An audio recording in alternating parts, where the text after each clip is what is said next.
Hello, everybody. Great to have you here. Welcome. As always, say hi in the chat, please, and especially if you're new to these streams, let us know where you're joining us from. Hope you're all doing well. We're at about the halfway mark of these Rosalind streams that we've been running, which is exciting. Hard to believe, really. There are quite a lot of problems to solve, but we are about halfway through. This is going to mark the halfway point today. And it's been a lot of fun for me.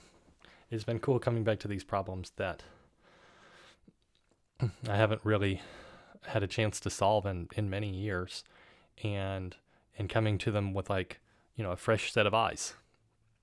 Some of the problems I like, some of them I don't know. I don't think I necessarily would have written them in the ways that I wrote them, or challenged people in the ways that I tried to challenge people. I think what we're going to see today is, some of these questions that we're going to encounter are very mathy, but also and can be very tricky. And so I don't know. It's been nice to see that the community enjoyed the project, because I think a lot of these were just me creating problems that I felt like I would enjoy. So it's been nice, I guess, from that perspective to see that there are people out there like me. But yeah, it's been a lot of fun. I can't wait for the second half, and we're just going to keep carrying on with it. But in the meantime, with respect to other programs, we're in the process of really wrapping up our streams that we've been doing for Programming for Lovers in Python. And so please join us if you're not joining us on our Monday streams for that. We've got a couple weeks left, a couple more streams to go. And then we've wrapped up our entire course, and that course is going to live in perpetuity at programmingforlovers.com, so you can access it at any point that you like. But it's amazing that we're going to have a completed course for that. And of course, we have an ebook that accompanies that, and you can get that on Gumroad, or if you join Philomath, we send you a copy of that for free. We're still kind of finalizing the last couple chapters for that. So a lot of stuff is kind of heading, we're able to see the light at the end of the tunnel, which is really neat. But that doesn't mean that we're done. So we've got a lot of stuff going on this summer and the fall. We've got great ideas in computational biology starting this fall. If you're on our mailing list, it's a great reason to be on our mailing list, because I'll be sending more details out about that, and maybe some additional projects or additional courses too. In the meantime, this summer we'll be doing our Rosalind streams, and we have Programming for Lovers projects starting next week. Whether those are introductory, so we have projects that accompany part 1 of the course on more coding fundamentals, or projects accompanying part 2 of the course on things like object-oriented programming and parallel programming. Whichever direction you want to go, we have project cohorts that start next week for that. And we also have what I'm calling our Vibe Coding Studio starting June 22nd. So both those projects and that particular course are for our Philomath members. And I think there's a link in our pinned chat here, as well as in our description, on how to join that. But if you join that, if you join before June 1st, we're going to add you to our what we're calling our Founding Member Hall of Fame. So you're going to get listed on our website and all that good stuff. But that is a member-only course. It's going to be a 4-week experience on how to effectively know which AI tools to use AI tools effectively to help you learn more and learn faster. And then I saw a great term the other day called the number of eureka moments. So I think there's a unique opportunity these days to increase what I'm calling your eurekas per minute, which is kind of moments where you realize that you know more than you did before, realizations that you're having. So how is it that we can use AI to speed up our learning, and then use that to build something that is correct, and something that is like a portfolio project that you can have access to? So we've seen a lot of really strong interest in that. Please feel free to join to unlock access to that. But in the meantime, we're going to do some Rosalind problems. Today is going to be a few problems on counting, and I think it's a great stream because the difficulty is going to go up. We're going to have a couple pretty introductory problems, and then a couple intermediate problems, and then we're going to have, I think, some really challenging ones. And as I said, some problems that I'm impressed with the community in that a straightforward approach to solving the last two questions that we're going to see is probably going to produce a timeout. And so you have to do something that's really, I think, pretty non-obvious in order to get a solution that's going to work in the time limit for the problems that we see at the end of the string. So you'll have to stick around for that, but I think we're ready to get started. As always, there's starter code and completed code in the description of the video. So if you want to code along, just grab the starter code from there. A key note is that as these problems continue going, there's one file in our starter code that I continue updating. So most of our starter code is just, looks like blank function stubs that we're going to fill in.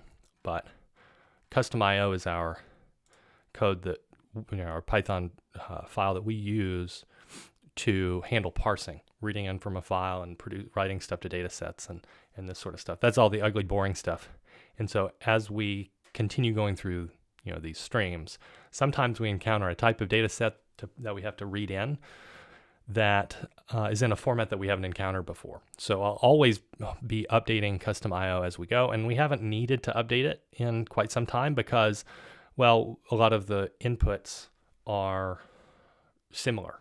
So if we're reading in strings in FASTA format and we're reading in n of them, that's a standard type of question that we've looked at quite a bit. But today what we're seeing is both on the input and the output side, I think we're seeing some data set types that we really haven't seen in terms of how they're formatted on the platform. And so as a result, this custom.io file is going to just continue updating. Anyway, I think we're about ready to get started. We're going to start with SSET, and that's going to be our starting point. And otherwise, yeah, as always, let me know if you have any questions. I'm always happy to answer them. Usually I try to answer questions for these streams in between problems that I look at. So I think we're ready to go. Let's code.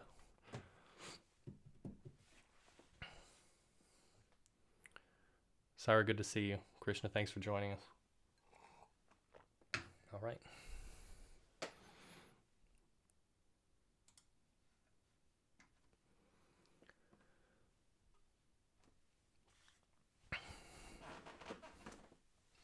Okay.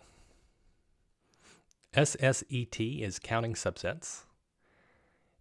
And there's a biological story, I suppose, that we're telling here. This is very much a question to get us to see how to count something that comes, I think that arises frequently enough that it's of use for kind of anybody to see the solution to this question, because I don't think it's an obvious solution to the question, but it's a pretty solution to the question. And it's one I think that's pretty transferable. So that was really the purpose of the question, was to ask this question about sets. And I mean, we give a little bit of a biological introduction to the problem here, which is that we're talking about SNPs or some type of markers that we use to catalog, or as a catalog of genetic variation. So we have 3 billion letters in our genome, but there's certain regions, or often single nucleotides, that help to differentiate elements of the population. So we might have 3% of the population has a T at this particular position of the genome.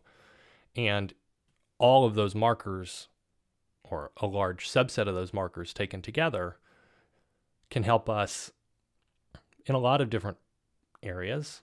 In one particular area, if you look at forensics, for example, these are very useful. So if you have a collection of these markers and you have a crime that's committed and you take a DNA sample, you don't have to sequence an entire genome. You might just be able to capture some of these markers, and if they match the markers that are present at the crime scene, then you've got, with a very high probability, you can say that you have the right suspect in custody, for example. There's also natural questions of studying evidence of human migrations around the planet. And this was, at one point in time, National Geographic had this genographic project where you could sign up and combine into that. I mean, this, I think, shows the age of the platform here in that there have been a lot of different companies and so forth that have gotten into genotyping since that time. But the idea of the question is, once you have those, how many ways are there to accumulate some subset of the markers? So I have n markers, and each one I'm either going to possess or I'm not. So the input to our question is going to be a positive integer n. And if we number the markers 1, 2, 3, 4, 5 up to n, what we want to return is the number of ways in which I can possess some subset of those markers. So what we mean by a subset is a collection of, in this case, it's the first n positive integers. So it's a collection of some of them, or all of them, or none of them. So I could have none at all, I could have all of them. Both of those are valid subsets. But I also could have the subset containing, say, 2, 4, and 5. So if I had just those three markers, then that would also represent a subset. So the idea of the question is to point out that even though I think set theory and the study of sets is presented as its own mathematical concept, it has this very natural connection to representing a collection of things where the order of those things is not particularly important. So in this case, there might be an order of these markers on the genome, but that's not relevant in terms of saying which of these markers do I actually have. I'm going to label them and say the set of markers that I have is going to be a subset of 1 to n. So I want to produce the total number of these subsets, and the purpose of the question is to see how that grows and to understand how large does that grow? How many of these ways are there of picking some number of elements from that subset from 1 to n? And the idea of this question is to try and see if there's a fast way of determining that. Now, one way of doing it would be to say, well, if I'm looking for the number of subsets of the first n positive integers, or n objects in general, well, the number of ways of getting all those subsets is the number of ways to take 0 of them, because we do allow the empty set to be a subset. So there's only one way of forming the empty set. Then you might say, well, how many ways are there to form a set with one element? Well, there's n, because I would pick 1, I would pick 2, I would pick each of them up to n.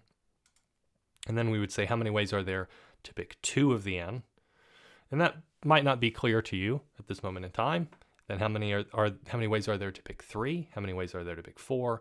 And so forth up to n. So the first way of solving this problem might be to say, well, the number of subsets of the first n positive integers is to write a subroutine, and the idea of the subroutine would be called combination nk, and that subroutine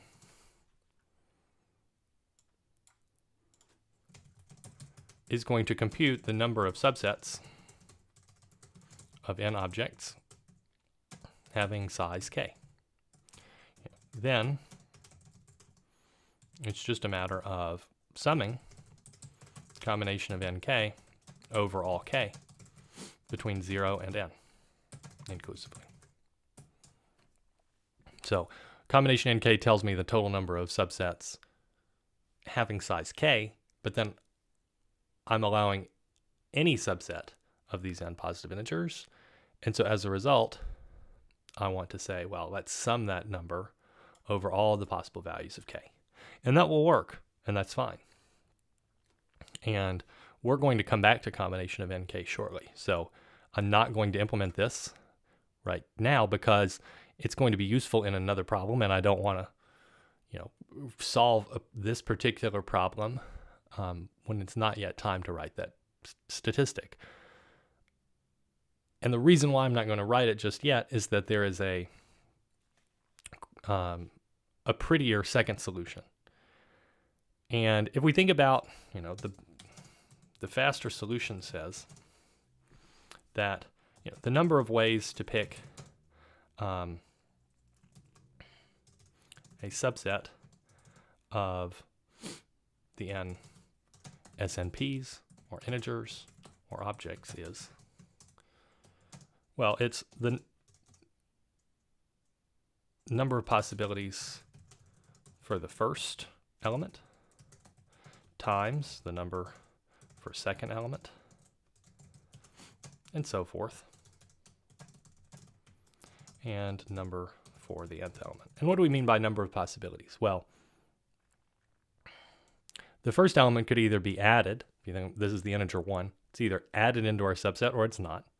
The second element, or 2, is either added into our subset or it's not, and so on. And each way of picking that produces a different subset at the end of the day. And so I want you to conceptualize this as if, when we range through all of the elements, each one gets an on or an off state associated with it. And if it's on, it goes into the subset, and if it's off, it doesn't. So you can think about each element as corresponding to a light. And we can flick on or off the light associated with each element in the set, the overall arching set. And all the on lights correspond to a subset. And then at the end of that process, what we're really counting is the number of ways to turn on some subset of all of these n lights. And if we think about that, well, there's 2 states for the first element, there's 2 for the second, and so on. For any one of my elements in my set, I have an on or an off state, so I have 2 possibilities. And so at the end of the day, the total number of subsets is just 2 raised to the power of n. Or we also write it as 2 to the n.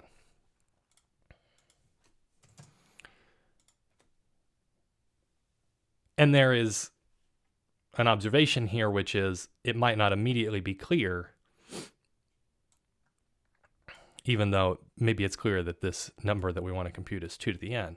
It might not be clear that when we sum the combination statistic over all these values of k, it's a little bit, I think, interesting that when you sum all those values, you wind up just always summing to 2 to the n. And that goes back to all the way to Newton, and that's a story for another day, but we're not going to need to get into the binomial theorem to solve this question.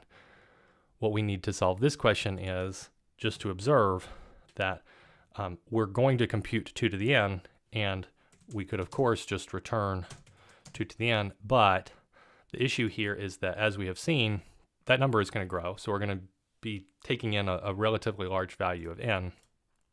So this is going to be a big, big number, and we're going to apply our trick that Rosalind often asks for, which is to take the remainder when we divide by 1,000,000.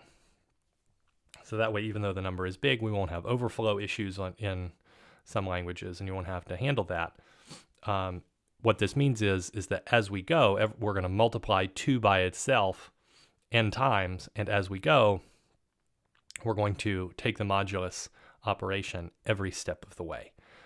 So as a result, I'm going to say we're going to have a total equal to 1, or we could say, let's call it product equal to 1. And then at the end, I'm going to return that, but I want to range over n, multiplying by 2, and taking the modulus 1,000,000 each step. So we'll say for underscore, because I don't care about the index, in range n, total is going to be updated to be equal to, well, total times 2, and then I'm going to percent it by 1,000,000. And that's all we have to do. So we can come back to the platform. I guess I could, we should get 2 to the 3 is equal to 8. So I'm going to just run Python 3 of SSET.py. Oh, I had total. Still have total. Whoops, let's call it product. I got stuck between two variables. All right. So we get 8 there, which means I can get a data set from the platform.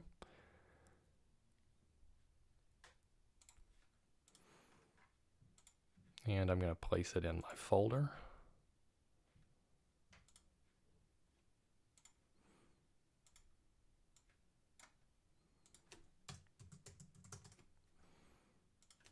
And let's comment out the part of the code that involves running the randomized data set that we give you for free.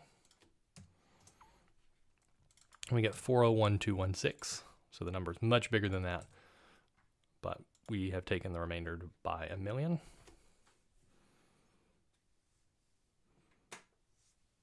And we solved the problem.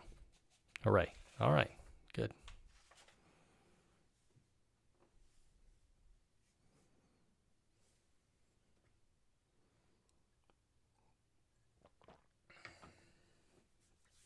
So our first problem is pretty straightforward. We'll move on to our next one. If you've got any questions, let me know. You caught a stream live. Welcome.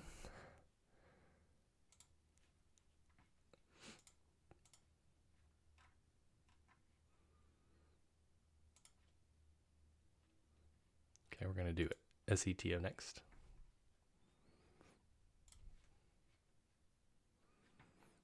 I guess I need to get rid of the data set.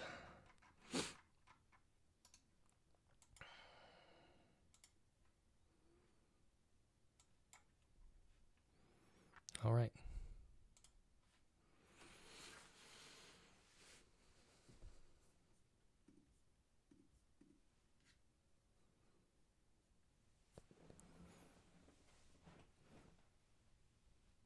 SETO is Introduction to Set Operations. And this problem is all about continuing our discussion of sets from our previous problem on counting subsets. And the idea that just as with, other sort of constructs, just as we can multiply and divide and add and subtract integers or decimal numbers, sets can be combined in certain ways as well. And there are these operations that are involved in sets. And they're useful to know and think about because as we're going to come back and see soon, something like a set complement is actually really helpful to frame when we're working with probability. So for example, I have the set of all, possible outcomes constituting some event. And that's a hard thing to compute, but it's actually not hard to compute the complement of this, which is the set of outcomes that I do not contain. And we'll see that in a separate problem. But for now, this problem is really getting us to just get comfortable seeing some operations that are involved in sets. So we have 6 operations here, although really there's only 4. One is the union of 2 sets, which is the collection of objects that are in either of those sets. Now, one of the critical points about what a set is that it can't contain duplicates. So when we say that A is a set and B is a set, we're implying that it's not the case that A contains 3 copies of 7. So it can only contain 1 copy of unique elements. And then when we combine them by taking the union, if A and B both contain, say, the element, and we can see it in this particular case, the element 2, well, we're not going, and they both contain 5 as well, we're going to combine the 2 sets, but without duplicates. So any element that appears in either of these sets is going to go into the union, but we're not going to take 2 copies of 2, we're just going to take 1 copy of 2, and we're going to take 1 copy of 5. The order here is not important. It's just been formatted nicely by the platform to say they're in increasing order, but the other idea of a set is that the order of elements does not matter. Our second operation is an intersection. So as we said, 2 and 5 are shared by both of these sets. So the intersection constitutes the set of elements that are in both of the sets A and B. The third operation is to take a set difference, which is what are the elements that are in A but not in B. In this case, we can see that they're 1, 3, and 4. So A minus B is 1, 3, 4. And then you're going to have B minus A as well. So 8 and 10 occur in B, but not A. That gives us the set 8 and 10 for B minus A. And then finally, as I mentioned, this idea of a set complement. And in this case, to form a set complement, you need to know what is the overarching collection of objects that A lives inside of. So from a certain perspective, if you have the set, 1, 2, 3, 4, and 5, the set complement of that set is the set of literally all objects in the entire universe that are not the integers 1, 2, 3, 4, and 5. And that's not a particularly useful thing to talk about. So instead, usually the idea here is that we have a collection of universal objects that it's called U, and then the set complement of A is U minus A. So it's the set of objects in the universe of things that we're considering minus the ones that are in A. So in this particular case, we're demanding that n is equal to 10 as part of our input. And so the universe of things is the collection of positive integers 1 to 10, or 1 to n in general. So now the complement of 1, 2, 3, 4, 5 is 6, 7, 8, 9, 10. And you'll note, I think we probably intentionally provided it in this way so that you don't have to format things to be in increasing order. This is the same as the set 6, 7, 8, 9, 10. And then our final set is going to be the complement of the second set, 2, 8, 5, 10, and that's the collection of integers 1, 3, 4, 6, 7, and 9. So our input is n, and our input is 2 subsets, and then we want to return all 6 of these subsets just so that we're comfortable with set operations. And it's all about manipulating sets, which makes Python a really good fit for this because Python has a built-in set data structure which we can use. So I can assume in particular that my 2 input variables have type set of integers. So A and B are going to be set types, and I'm going to return a set. This means that I have set methods that are kind of included with the Python installation that I can use, and it means I can assume that A and B have no duplicates and have the right format. So they're kind of like a list, but they give us a little bit of extra functionality, which is cool. In the case of taking the union, the first thing I'm going to do is I'm going to declare a set to be an empty set. So it's a set of integers, and then this, when we declare an empty set, if we weren't establishing the type, we just say result equals set. But I think it makes sense to always ensure that you know, and that the reader knows, whether that's human or otherwise, that this particular type is a set of integers. At the end of the day, we're going to return that. And in the meantime, we'll just say, range over both sets and add all elements to the result. So I can say for x in A, result.add x, and then I'm going to have a separate for loop that ranges over B and adds all the elements of x of B into my set 2. So what's nice about this is, the add operation, or add method to be more precise, only adds x if it doesn't already occur in the result. So we get this natural automatic set behavior where when we range over all the elements in B, this will go in precisely when x doesn't already occur in the resulting set. So this is exactly what we want. The intersection is going to be a little bit different because, well, we want to range over all the elements of A and all the elements of B. Good. But we also want to make sure that we're only adding an element if it occurs in both. So it's going to look quite similar to what we have before. We're still going to have our first line, which is to declare an empty set. We're eventually going to return that. And then in the meantime, we're going to range over both sets together and add anything that is in common. So for x in A, and now within that for loop I can say for x in B. Actually, I probably shouldn't say for x in B. I should say if x is in B. And this is the nice thing about Python, is that this type of statement is built in and valid. So for all the elements in A, if x is also in B, then I want to say result.add x. And that's it. So that takes the intersection. The nice thing about difference is, well, we only need to write one difference function. It's going to get called twice because this particular Rosalind problem is going to take A minus B, but then it's going to take B minus A. And you'll see here, we can call one function twice, once with A and B as inputs, and then once with them switched. The same thing applies to doing the complement. We only need to write one complement function, and then we're going to call it twice, once with an input of A and the other with an input of B. So we're going to have a difference function and a complement function. Remember that this set difference is the collection of objects that are in A, but that are not in B. So I'm going to show you how this is remarkably similar to our intersection function, because we're still going to declare an empty set. That's what we're going to return. We're still going to range over all of the elements of A. So,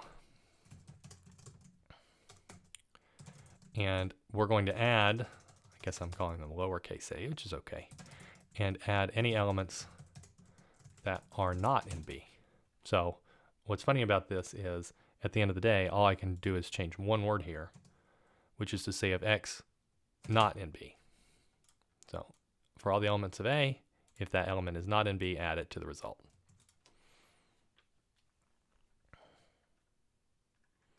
And then for our final operation, we have this complement function. And the complement function is still going to start off with an empty set that we're eventually going to return. And now remember, our universal set is 1 to n. So our idea is range over this universal set, and if that current element is not in S, or not in, I think I'm calling this particular set S, okay, then we're going to add it to the result set. So I'll say for x in. Now, to range over the universal set, this is actually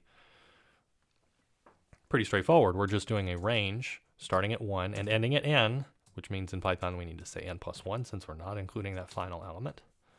And then if x is not in S, then I will add it to the result. So I will add something to the result precisely when that element does not occur in the input set. Those are our functions. We can try this on our samples here, and we should see that we get the same results that we got on the platform. So we can say Python 3 SETO.py. Okay, so this is for these two sets, this is what we saw as the union, the intersection. This is A minus B, this is B minus A. That's the complement of A, 6, 7, 8, 9, 10. And then the complement of B is 1, 3, 4, 6, 7, 9. All the elements in the set from 1 to 10 that are not present in B. And so we can feel comfortable downloading a data set. We're going to place it into our File Explorer.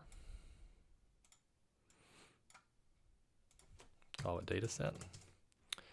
Make sure that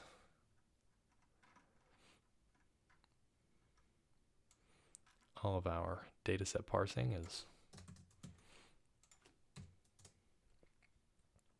handled there. And then we can just take everything that's in the output file and submit.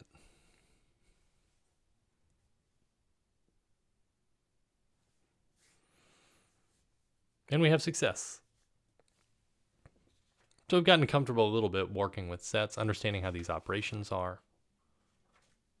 We'll see here in a second that those are useful, especially in the world of probability. That'll be in two problems from now. In the meantime, we're going to look at ASPC as our next problem. Let me know if you have any questions.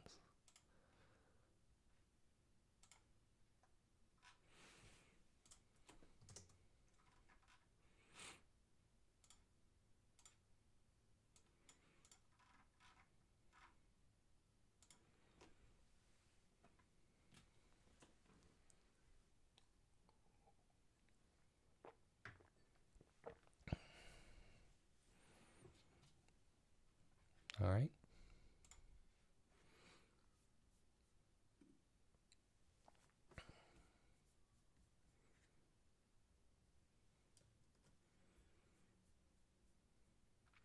Those were our warm-ups.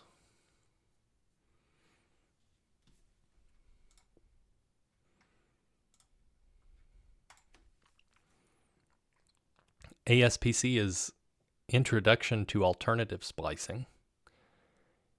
And alternative splicing is the biological setup of this question. So we have this adorable early figure showing a critical biological concept, which is that in eukaryotes like us, we can have one gene constituting multiple exons, which are shown here as the colored blocks of squares, red, yellow, green, and blue. And there are regions between them at the level of DNA that at the level of RNA wind up not getting used. So those regions are called introns. And the squares highlighted here are regions of our RNA called exons that might be used in a gene. But there is a beautiful biological principle, which is that even though we have, you and I only have the ability to manufacture about 20,000 genes, and there are good evolutionary reasons for that cap, because once you start to exceed that number, you start to encounter the risk of deleterious mutations causing cancer or death in a very significant percentage of the population. So that would be bad. And our way around it is to alternatively splice together the exons that come from a single gene in different ways. So as a result of this, after the process of protein translation from your alternatively spliced messenger RNAs, where this one gets red, yellow, and blue, and this one gets red, green, and blue, but not yellow, after the translation process into proteins and then the folding process, you wind up with similar and possibly related, but distinct protein isoforms that fold and that come from this same underlying gene. So it's a beautiful workaround to the inherent limitations provided by the inevitability of mutations. And how we're going to come at this problem is from the perspective of taking that idea and turning it into a counting problem so that you can appreciate where something that we might see in another context that pops up everywhere is relevant here. And that particular point that is relevant is that no one has ever found a protein isoform that comes from rearranging the order of these exons. So even though, for example, this one doesn't include the green exon and this one doesn't include the yellow exon, you'll notice that the order red, yellow, blue or red, green, blue is preserved according to what the order of those exons were in the original gene in that original pre-mRNA. And there are good biological reasons for that, which are that, a lot of the enzymes and proteins that are involved in the splicing process are unidirectional and they scan the gene in one direction. So they're not capable of going in reverse and moving blocks of exons around. So because the order is always preserved, we're not able to form a gene that's like blue, red, yellow, or green, red, blue. So we can't change the orders of these exons, which means that when we're selecting exons to eventually be folded into protein isoforms, we're essentially just choosing subsets of the exons. So the natural question is, how many ways are there to do that? So if we were in this particular case to say, let's take 3 exons, well, how many ways are there to pick 3 of these 4 exons? And you can maybe see that the answer in this particular case is 4. But in general, what we want to do is, given positive integers n and m, we want to compute the total number of ways to pick k exons from n. So we're going to have n total exons. How many ways are there to pick k of them? And that's the exact same thing as picking k elements to form a subset from n elements. And we introduced this in a previous problem, but it's called the combination statistic, often written in this form, and it's pronounced n choose k. But I also like just writing it as CNK. So CNK is the number of ways to form a subset of k items from a collection of n items. So we get to use our set theory understanding that we have from previous problems and apply it here. But what this problem is getting at is to say, well, say we have to use at least some lower threshold number of exons, and that's going to be this parameter m. What are the number of ways of taking m exons? What are the number of ways of choosing m plus 1, m plus 2, and all the way up to the final point where we could take all n exons from our gene? So what this problem is trying to get at is we're going to sum this statistic, and this is the fancy way of writing it, but we want to sum the statistic n choose k, and we want to create that sum starting where k is equal to m, whatever our lower bound is. We want to take n choose m, and then n choose m plus 1, n choose m plus 2, all the way up to n choose n. We're going to add all those things together, and that's what this question is asking for. So the purpose of the question really is twofold. It's to get you to see this connection of counting something towards a fundamental biological problem, and then also to actually do that counting.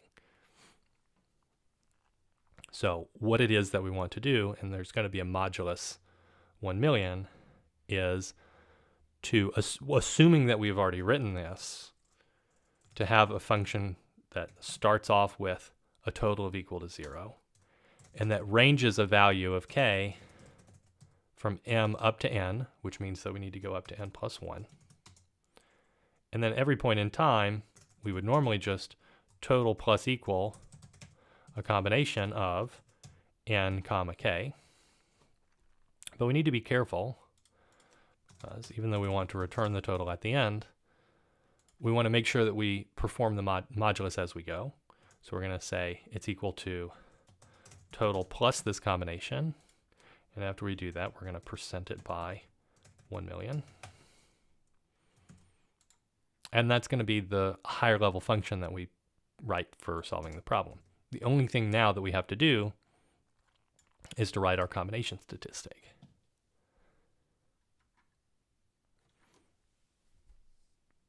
The combination statistic, which tells me how many subsets of k elements are there taken from a larger set of n elements, is very related to something that we've actually seen earlier in this series. So when we looked at PPER, we had a permutation question. Permutation question was saying, what are the number of ways of ordering n elements? And that's just n factorial. But then we generalized this to a statistic called PNK. And PNK was the number of ways to select, but also rearrange k elements from a set of n objects. So if we cared about the order of these objects, then that produced this statistic PNK. For example, I have 10 objects. I want to pick 3 of them, but the order is going to be important. So if I pick 1, 4, and 7, ordering them 1, 4, 7 is different to ordering them 7, 1, and then 4. And what we saw in this problem is that there is a nice tight formula for this, which is, well, we have n choices for the first thing, we have n minus 1 choices for the second element, we have n minus 2 for the third, and so forth. until eventually for the kth element it's n minus k plus 1. And we can write that as, in shorthand, n factorial divided by n minus k factorial. So we had a for loop that ranged from n down to n minus k and multiplied I into the result as we went. There's a beautiful insight, which is that even though that's counting something different, which is the number of ways to order, choose and then order these k items,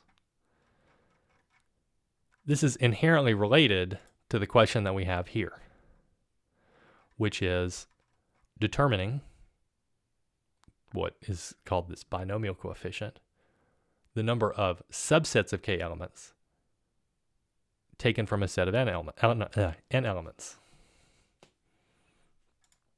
And so our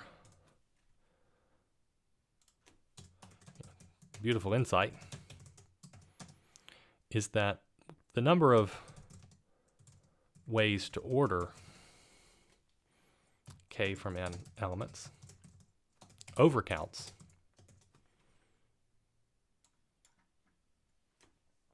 Cnk in a predictable fashion.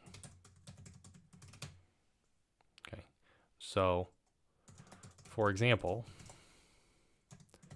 all these orderings of 1, 4, and 7 are the same set.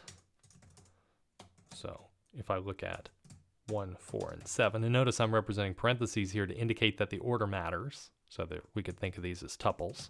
We could have 1, 7, and 4. We could have 4, 1, and 7. We could have 4, 7, and 1.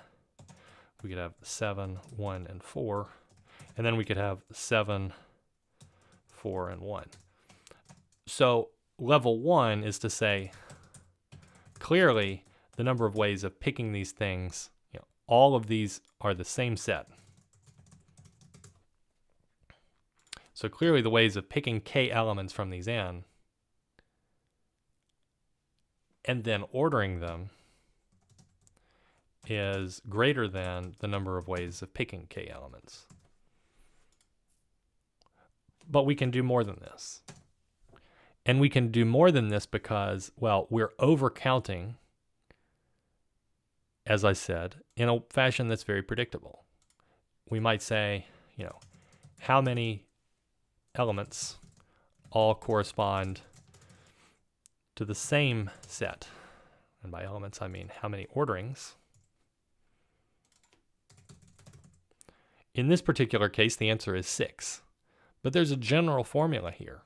If I have k things that I'm picking, and I want to say how many orderings of those k elements are there that are all going to correspond to the same underlying set, in general, there are k factorial. In this case, it's 6, which is 3 factorial. But if I have k elements, they're going to be k factorial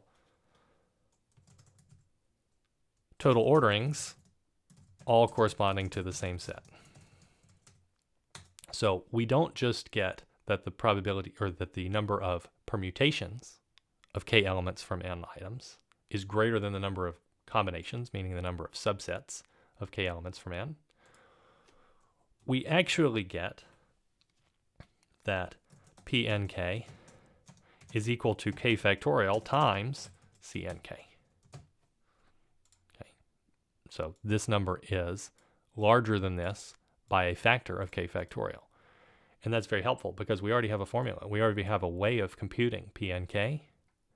The only thing we have to do is divide both sides here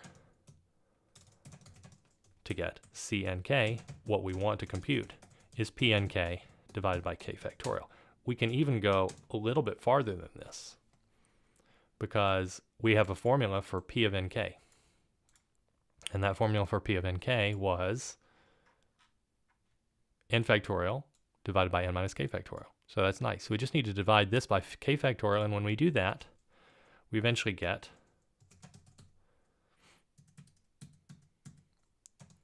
Cnk is equal to n factorial divided by k factorial times n minus k factorial. And we could even write it like this. to make it a little clearer.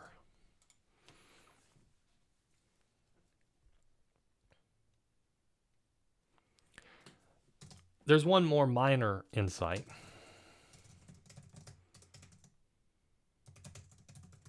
Which is that CNK is also equal to CN n minus k. And you can see this if you plug in n minus k into this formula, then you're going to wind up with the n minus k is going to come here, and then you're going to have an n minus k that happens here, and so the formula is actually just going to be identical. There's also a high-level intuitive way of understanding this equation, and that high-level way is that, well, if I want to pick k elements to form a set from n, so I pick 3 of 10 items to form my set, well, I've actually also picked 7 elements to form a set of the things that got left out, the complement, to use some set theory terminology from a previous problem. The complement of the collection of things that I picked, 1, 4, and 7, is all those other numbers or all those other objects. And so I've formed a set of n minus k objects as well. They just got left out. And so the number of ways of picking these is going to therefore have to be the number of ways of picking n minus k elements. That's useful and it's more minor, but it's useful in the context of actually solving our question, because when we solve our question, when we write combination to compute this statistic, we're going to say, well, let's have some simple cases. So if k is negative, or I don't know, k is bigger than n, let's just return 0, or we could have a value error. I'm going to assume that k is less than n minus k, so that will make the function just a little bit quicker. So in particular, if I were to say, you know, if I do 1 million choose 2, that's actually not a very hard thing to compute. It's just 1 million times 999,999 divided by 2 when we work out this formula. So we could even compute that by hand. But if I did 1 million choose 900,000, 999,998, we get to apply this identity. So we don't want a function that it finds one of those things hard and the other easy, and the reason why is because if those two things are equal, then they should be equally easy. So I'm going to assume that k is less than n minus k, and if it's not, we are going to switch them, because c of nk is equal to c of n minus k, allowing us to get a small value of k if it's really close to n. So all that being said, all I'm going to do is to say if k is bigger than n minus k, I'm going to set k equal to n minus k and make that switch.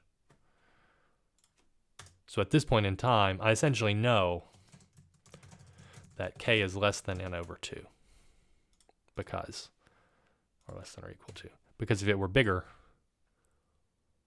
this needs to be k greater than. If it were bigger than n over 2, I would have made this switch and made it the smaller value. That is a minor point, though. That's not necessary for solving this question.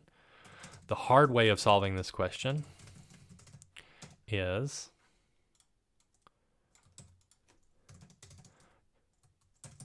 to compute it like this using a factorial subroutine. And the reason why is this value might not actually be tremendously big. I'm choosing a collection of k elements from n. But if n and k, you know, say k is a small value, but n is huge, in the funniest case, this could be 1 billion, and this could be 1. And the number of ways of picking one element from 1 billion to form a set is 1 billion. But in the meantime, this formula is trying to make me do 1 billion factorial, and that's not going to be very fun. So there's no point in doing that. And I'll say hard, more like inefficient and ugly. And so instead, we're not going to do that. Instead, what we're going to do is to set a result or a product equal to 1. And then I'm going to return that product. And now what we'll do is let's do something analogous to solving this by hand. You know, if I, for example, had C1000 and 2. Well, that's equal to 1000 factorial divided by 2 factorial times 998 factorial.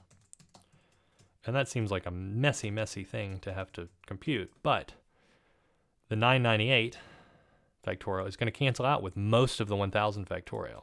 That's going to be equal to 1000 times 999, and everything else is going to cancel, and then in the denominator I'm going to get 2 times 1. And in general, we're always going to have k terms in the numerator and k in the denominator when we cancel. And what I will do here is to say, let's frame this as 1000 divided by 1 times, and then we're going to do 999 divided by 2. Okay.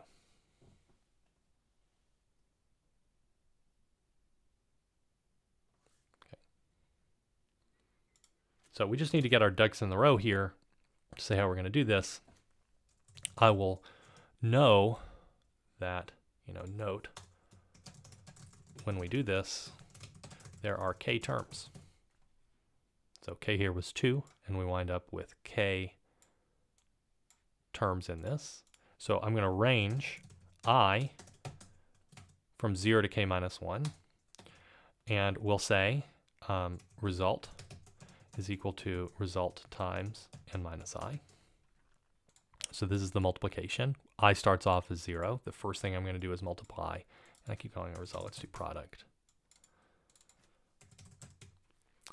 We're going to first multiply it by 1000, and then we're going to divide it by 1.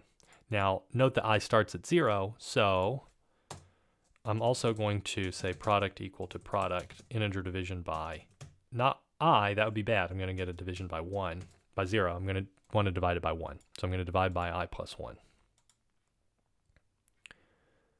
Then the next time through, I is going to be equal to 1. In this particular case, we would multiply it by n minus 1, or 999, and then we're going to divide it by 2.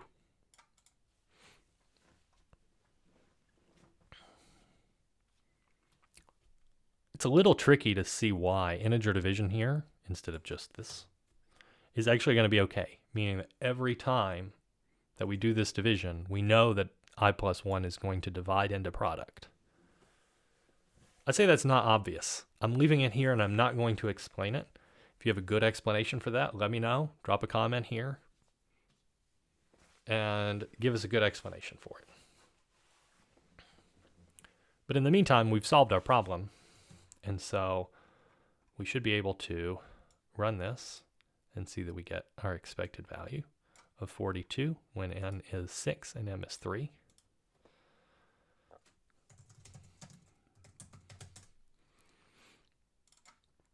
That looks good. So I'm going to uncomment out all of our parsing code. I'll get a data set for us.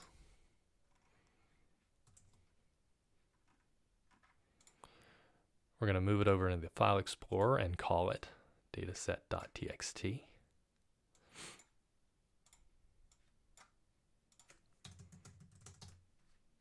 And then when we run it again, we're going to get a number of,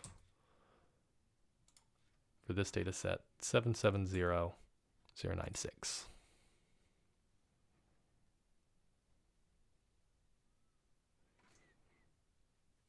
And we get a correct solution. All good.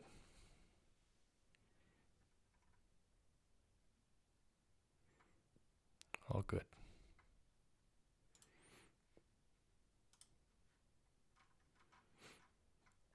Notice also we only did the modulo every time we added in the combination statistic. So we computed just the combination statistic, and I think that's a good thing because it means that this is reusable in contexts where we're not taking this binomial coefficient modulo 1 million, we're just computing it. So this now becomes reusable anytime we would want to. It's just this particular question where we're summing all those combination statistics where k ranges between m and n, we're going to take the modulus by a million then because this is going to become possibly quite large. Okay.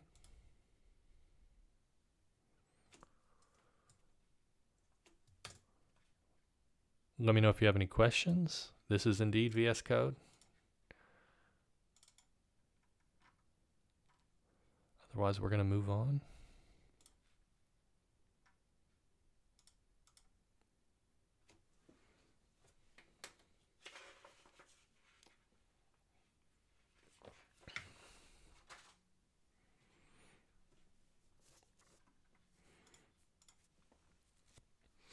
RSTR is our next one.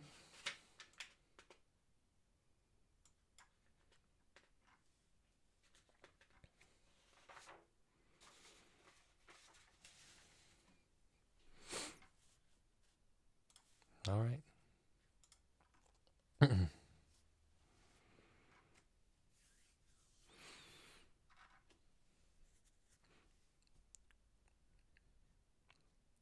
RSTR is matching random motifs. And it's a question about probability, but I think that the biological application of this question is really natural. So we talk a little bit about promoters and TATA boxes and so forth. In this particular question, we're asking a much more general question of any particular application, which is, how surprised would I be to see something happen in a genome? And so this question is getting at that type of ways of thinking about biology. So a lot of times when you observe something, the question is, well, how surprised should I be? And that's really the foundational question in all of statistics, right? Is to say, I've seen something, am I surprised by it? And how I frame that is by saying, what are the odds that it might occur in a completely random data set? And this question is starting us off to think about assessing things in this way.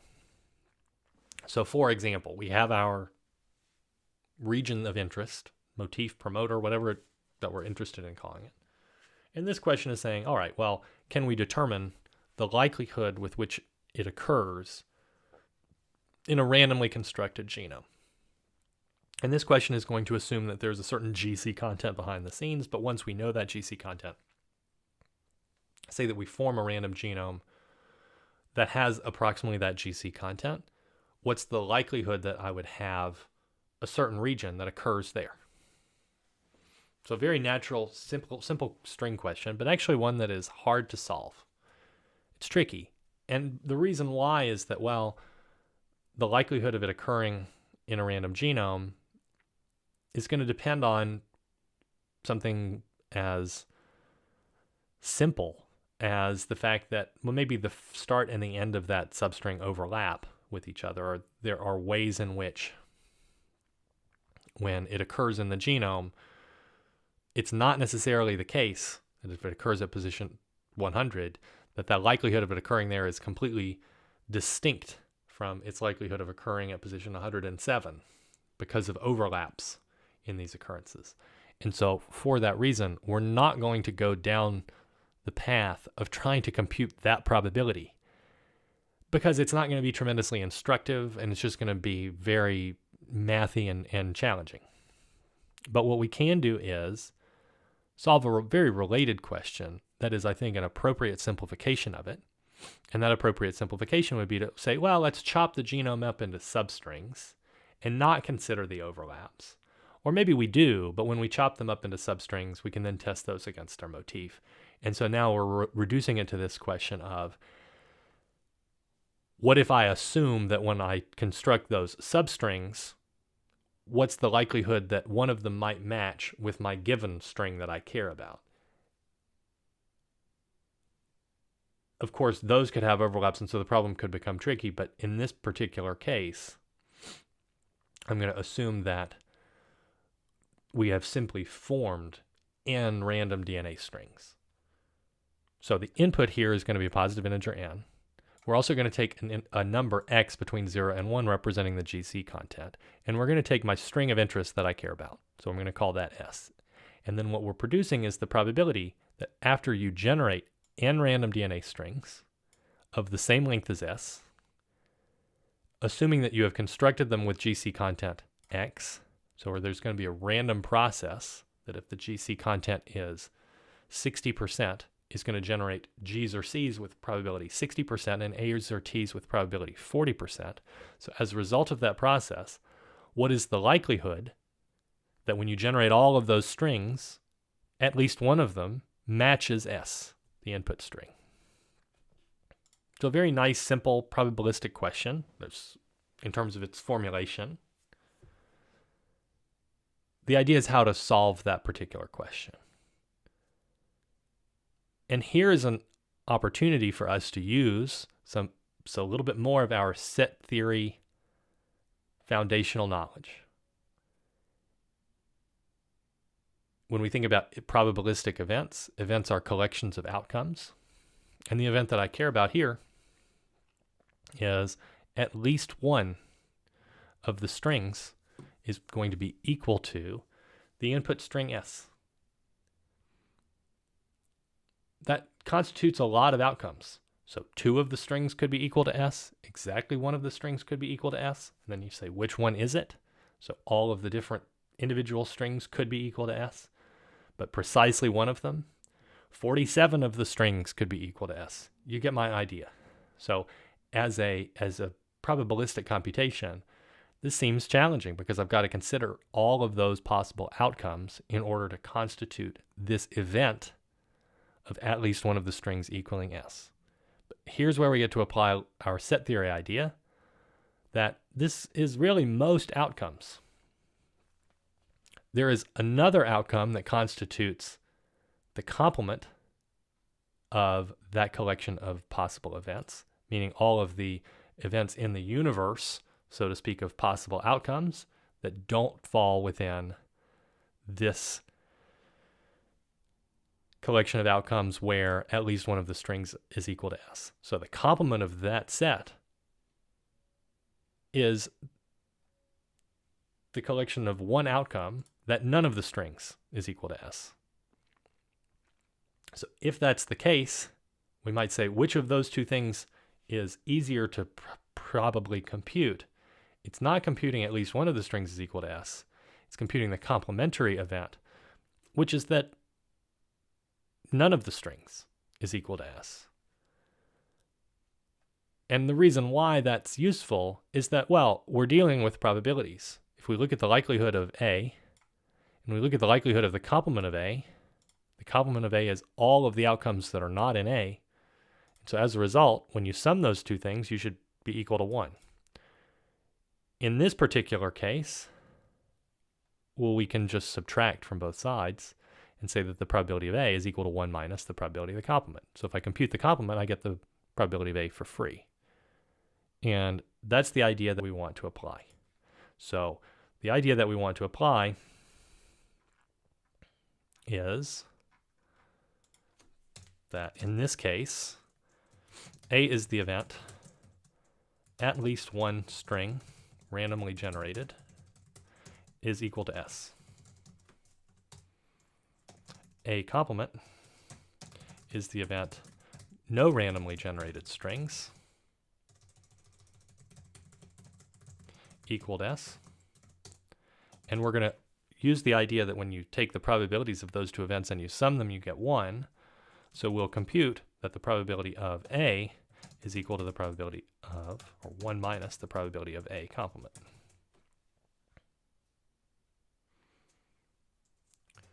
So we get the probability of A, the more tricky computation, for free if I compute this. So then the question becomes, how is it that I compute the probability of A complement? Because I'm just going to subtract it from 1, but the probability of this particular event, A complement, is the probability that no string is equal to S. Well, that's the probability that the first string is not S times the or I should say, and the second string is not S, and so forth, and the nth string is not S. So I'll tighten this just a little, just so it all falls on one line. And all of those different checks here are independent of each other. So, this string, when the first string was generated, it was randomly generated independently from the second string and the nth string and the 37th string and so forth. And whenever you have that independence and you're looking at the and of all of these things, we get to actually apply something that we saw in a previous question on probability that was building up your intuition around this idea that when you have independent events, you're taking the intersection or the and of all of them, well, you wind up with the probability. I guess I should have commented it. The probability of the first not S times the probability that the second is not S times and so forth times the probability that the nth is not S. And what's nice about that is all of these strings are generated in the same fashion. So for that reason, each of these probabilities are equal to each other. It's just the probability of a randomly generated string not equaling S. So when we can come back, we can say this is the probability that one randomly generated string is not S. And then we're going to take that probability and we're going to raise it to the nth power. Why? Because we're doing n multiplications here. And I'm going to make that lowercase n. Doesn't matter. Then the question is, so we've reduced the computation of this, a complicated event, just through knowing a little bit of set theory and a little bit of probability. And we've reduced the computation of that to just the probability of one randomly generated string with the GC content that we care about not winding up being equal to the string S. And then we're just going to raise it to the nth power. So let's look at our example here in order to understand how to compute this particular probability. For this randomly generated string not to be equal to S, well, what that means is we should be able to compute the probability that it is equal to S. So again, we apply the same idea. Okay. So in this particular case, you're going to notice that we have a subroutine called random string prob that computes the likelihood that a random DNA string with this GC content is equal to DNA. Because I'm going to get to apply the same idea that we had before of using complements. The probability that one random string is not S is equal to 1 minus the probability that the random string is equal to S. The reason why I do that is because computing this directly would be hard. What's its complement? Its complement is that when you form the random string, it's equal to S. That winds up being quite easy. And the reason why is, let's look at an example. So in our example, we have this particular DNA string. So DNA is equal to, I'm calling it S here. S is equal to ATA GCC GA. And the GC content is equal to 0.6. So what's the likelihood that the random string is equal to S? Well, it's the likelihood that you match the A, and then you match the T, and then you match the A, and so forth. And if the GC content is equal to 0.6, well, that means that the AT content is equal to 0.4, which means the likelihood of drawing an A is 0.2. And in the next round, in an independent draw, the likelihood of generating a T is also 0.2. And an A is also 0.2. But we have G, C, C, and G, so we have a 60% chance of drawing a G or a C, which means, let's say there's a 30% chance of each of these four letters.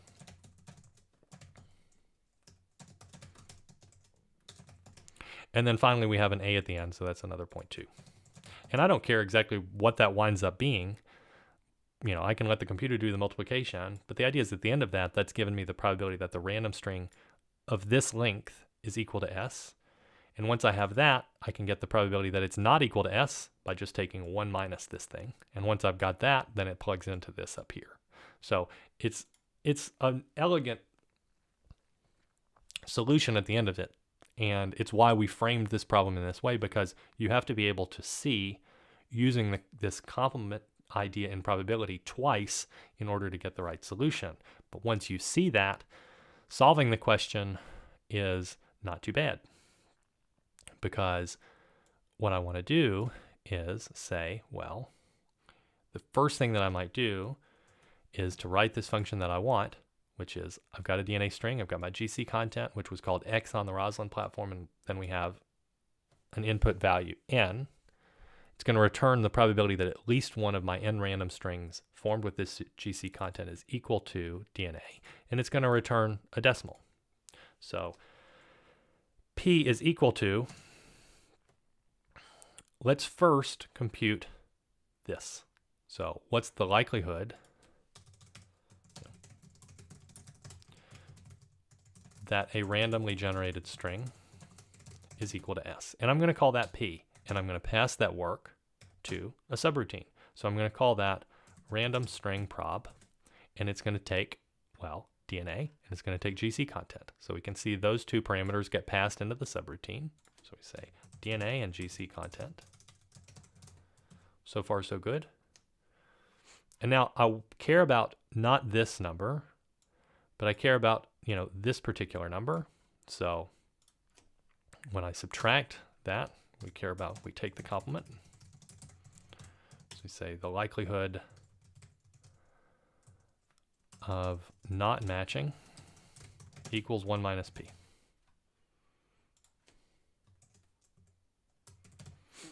And this is a single string. And I'm being intentionally lengthy in my declaration of this variable, because it's 1 minus this probability that I just computed.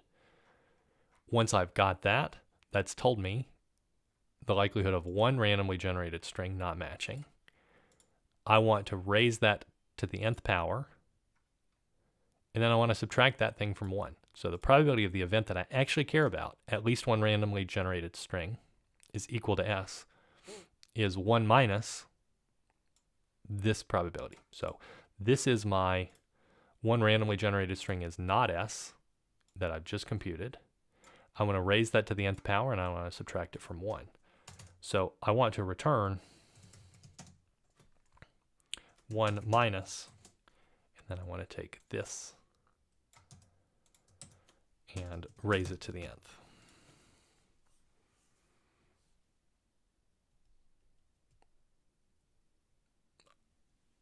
I think it's easier to understand this question when we come at it from that direction. And I have this, I'm thinking about these two separate steps of taking the complement the first time and then taking the complement the second time.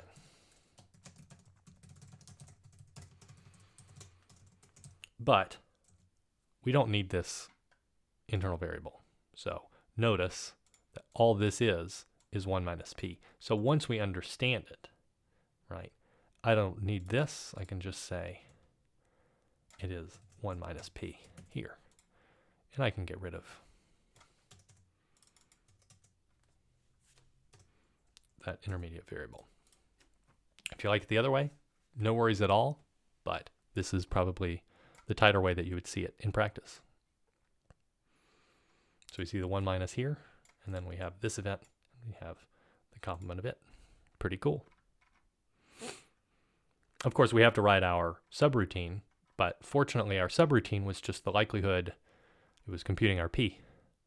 The likelihood that a randomly generated string with this GC content is equal to the input, which we call DNA here. So again, that's not particularly challenging. We saw this with this particular example. And I'll just copy that up so we can see it beneath what we're doing. When DNA was this, and the GC content was that, well, we cared about making sure that at every point in time we said, are we an A or a T? In which case we need to take 1 minus this and divide it by 2, and that gave us 0.2. Or are we a G or a C? In which case we're going to divide this by 2, and that's going to be our likelihood of matching. So I need to say the probability of a G or a C is equal to that GC content divided by 2. And the probability of an A or a T is equal to 1 minus that GC content, and then divided by 2. So this was our 0.3 below, and this was our 0.2 below, because this would be 0.6 and this was 0.4. This is very similar to some questions that we already saw when we first worked with GC content that I think were preparing us for this type of formulation, because the skeleton of the code is going to be very similar. Total, let's call product equal to 1.0, because that's what we're eventually going to do. And then we're going to return that product. And then we're going to range over all the bases of the string. And if it's an A or a T, multiply probability of AT into the product. And if it's a G or a C, multiply probability of GC into the product. So we'll say for every based, this is a based solution, but for each base in the DNA, if that base is a G or a C, and there's a quick Python check for this, if it's in the string G or GC, then the product is going to get multiplied by probability of GC, and else the product is going to get multiplied by probability of AT. And that's it. So the tricky part was just making sure that we appreciated the probability, but we can compute this thing now with not very much code, and I can run it on our test. And we're going to see, hopefully, we get the same value that we did for n is equal to 90,000. DNA is this string, and the GC content is 0.6. I mean, pause just for a moment and let me reflect on just the power of math and effective computation to give you something that you care about. This is a little bit of a contrived example, but it's also very heavily related to a paradigm that would come up many, many times over and over again, which is I have some event where I'm generating something, and I want to say how many matches do I obtain? What's the likelihood that I obtain at least one match? When I take all of these relatively low likelihood events, but I'm going to do a lot of them, and then I'm going to say what's the likelihood that I eventually am going to match something.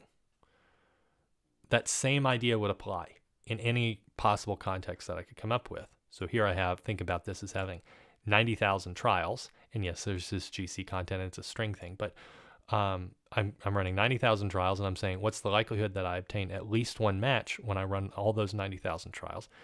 I don't actually have to compute all the trials. I just get a formula based on this set theory idea and complementarity that essentially just says compute the probability that you care about, and then just do 1 minus p to the n. It's always going to work. And so the math just kind of maths for you, and you get a final result here without having to do Monte Carlo simulation or anything like that. You just get a number, which means we could run it on even a much larger data set. So I'll comment out, or uncomment out all the parsing part of the code, download a data set for us. Make sure it's in the file explorer as dataset.txt. And then we're going to run again. And for this particular case, we should at least look at it.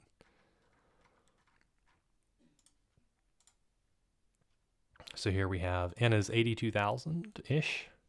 And for this GC content, the likelihood that if I generated this many strings of matching this one at least one is precisely 0.044. I mean, it's been rounded, but you get the idea. Or I hope it's 0.044. It is if it matches the platform. And it does. And we get the probability badge. Okay. Thank you to free use 2011 stock images of dice.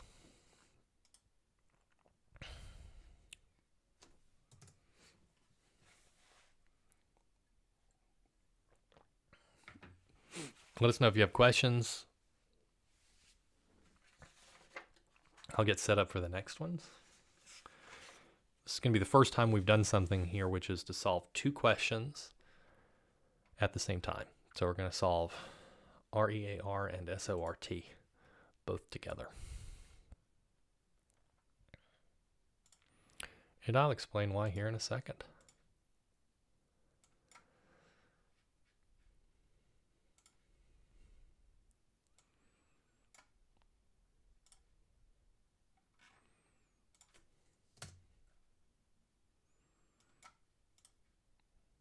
Thought I was going to.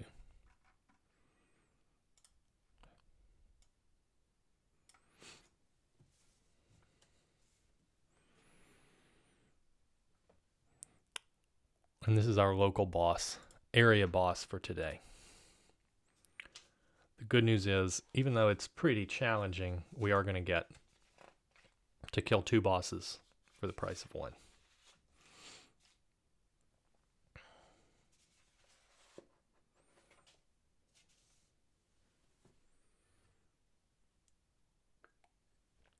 All right.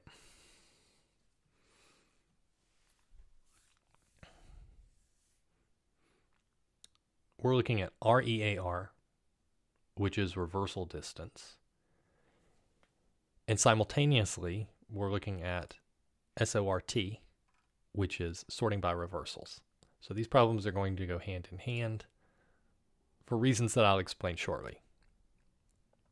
Up until now, we've talked about point mutations, and we've seen them arise in a number of different contexts, whether we were talking about SNPs and genotyping markers, or we were looking at something like Hamming distance, where we compare two strings and we want to say where are the mismatches. And then we generalized that idea and we looked at something like edit distance, where we need dynamic programming in order to determine like the minimum number of single element substitutions or insertions or deletions that are required to change one string, and say that string is a gene, into another string, say a related gene. So this is fundamental stuff. But when we zoom out and we look at species, in particular, if we look at our gene for hemoglobin and we compare it to a mouse gene for hemoglobin on the level of DNA or on the level of amino acids, what you're going to see is a small number of mutations that differentiate us from our rodent friends. However, if you zoom farther out, what you see is that our genes have been flipped around, moved, and heaved in these big blocks, often on the same chromosome, and often flung to different chromosomes. So it's like somebody went through the mouse genome and cut it up into pieces and then rearranged those to form ours. So there are two very conflicting ideas here. One is that individual genes are not changing very much and can really be understood from the perspective of single element or small mutations. And then there's the idea that when we zoom out a bit and we look at the genome at a lower resolution, what we see is the effects of huge mutations that have moved large elements of DNA around. There is a great analogy for this, I think, which is to think geologically. So when we think about erosion is moving pebbles around, making tiny changes that you may not be able to see. And yet we have mountains and continents and so forth that are the result of earthquakes and tectonic plate movements and huge upheavals of land. And so the erosion is like the point mutations that change genes, and the earthquakes are like the huge mutations that cause large-scale chromosomal or genomic architecture changes when we look at species changes. The most common, and I should be clear, that genome rearrangements are not common. So you probably, in an individual generation, we're not incorporating lots of new rearrangements in one particular species. And the reason why is because most of the time these are going to be very deleterious. Occasionally they might not be, or they somehow provide fitness to an organism. And so when we zoom out over the level of evolution over 60 million years, At that point in time, then you're able to witness the result of these pretty rare events that have nevertheless taken hold. So all genome rearrangements as successful events are rare inherently because they're usually deleterious. However, occasionally they do take hold, and they're the result on a large genomic scale of how we understand the differences between species. And within that framework, the less rare versions, the least rare versions of genome rearrangements will invert the collection of, or an interval of DNA on one chromosome. So we call those inversions or reversals. And if we zoom in on one particular permutation, so say we're studying a Y chromosome or something that is fixed, that we're not having a lot of genes jump off, and we want to appreciate how to solve this particular question, there's a natural question to ask, I think, biologically/mathematically, which is, what's the minimum number of these rearrangement events that are required to transform one genome into another? This is connected to this overarching idea that we see over and over again in science in general, not just in biology, of parsimony, which is take the simplest explanation for something that you observe. And so in order to say how different are these genomes, how different are these chromosomes, there's a natural question, which is to say, what's the minimum number of reversals or inversions that's required to transform this one chromosome into another? And we have started in previous problems looking at chromosomes as being represented by their ordering as of genes. So we called these permutations. And if you have this permutation 53214, well, you might switch this interval to give you 52314. Or you might switch the 2, 1, and 4 to give you 53412. Hey, that's the Pittsburgh area code. We also could flip the whole thing and get the Pittsburgh area code again and say 41235. So these are all different reversals. There's a lot of different freedom that you have here. And the point becomes, well, could we find, if I have the gene orders on two different chromosomes, could we find the minimum number of operations that are required to transform one of these permutations into the other? And in this particular case, we have an input being two permutations, although this problem is going to give you a bunch of pairs of permutations. So we're going to have at most 5 pairs of permutations. And then what it's asking for you to do is determine the reversal distance between each pair so that you can't guess. And you might wonder, well, why not make these numbers really big? And the reason why is that this problem is infamously NP hard, meaning it has no known and likely no known fast solution to solving this question. Funnily enough, if we'd make the permutation signed, like we add plus or minuses to these, indicating that the genes have directions, even though that seems like it's a harder problem, it becomes a polynomial time solvable problem. However, the algorithm for that is so unbelievably complicated that we would need to be here for like the rest of the day in order to understand how to solve that problem. So we're not going to go in that direction. We're going to look at this direction where we don't have signs associated with the elements. And we know that this is going to be a hard problem, and it's a problem that a lot of famous people have worked on historically or looked at applications of them. I mean, myself obviously included. This was related to my PhD work, so I guess I get to count myself in that category. But probably more famous people are the creator of Futurama and Bill Gates. Both worked on this problem, I believe both as undergrads. So our question is, well, we want to determine the minimum number of reversals between a pair of permutations. And we know it's going to be a hard question.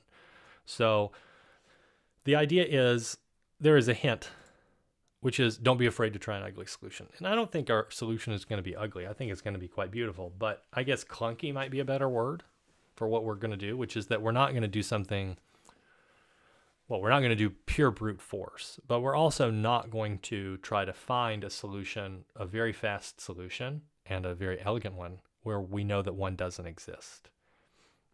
The good news is this is going to be inherently related to the problem SORT, where we're going to take two permutations of some length. We're going to first produce the reversal distance between them. And I think the fact that the reversal distance for this problem is 2 is not particularly earth-shattering, right? So you can see that these permutations are similar, and they're 2 away because, well, the next 2 lines of the output are going to demand what those reversals are. And you can represent a reversal just by saying, where does it start and where does it end? This tells me the positions to reverse it. A little bit annoyingly, everything on Rosalind is 1-based. So this is saying it's also based, but it is 1-based. And this is saying positions 4 to 9 are going to be what we invert.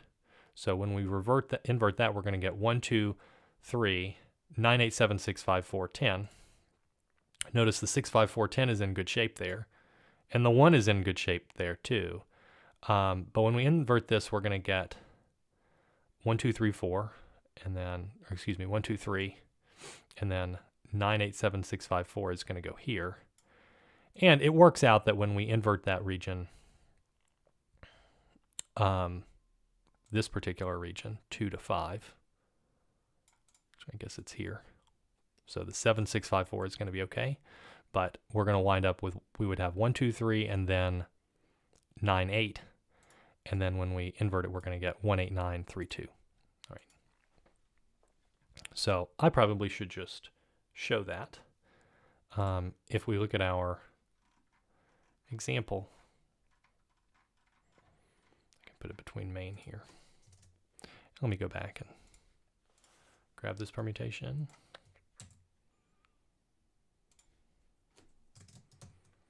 Okay, so that's our starting permutation. And when we switch this interval here, 4 to 9, it'll be 1, 2, 3, and then it'll be 9, 8, 7, 6, 5, 4, and then 10. And what the platform was telling us is if we switch 2 to 5, so that's 2, 3, 4, 5, so 2, 3, 4, and 5, we're going to switch that. And when we invert that, the 1 stays the same, but now we say 8, 9, 3, 2. And then we're going to have 7, 6, 5, 4, 10. And that's, in fact, this particular permutation. So it's no guarantee that those 2 reversals are minimal, but I'm just telling you that they are. Okay, so that's the solution here, is that it's not possible to have one reversal that transforms our input permutation into the second one. So these 2 problems are inherently related. If we solve this question of finding the sequence of reversals that gives me this reversal distance, we're going to solve this question because all this question is doing is applying the reversal distance to a bunch of pairs. So the distance between these is 9, then 4, 5, 7, and 0.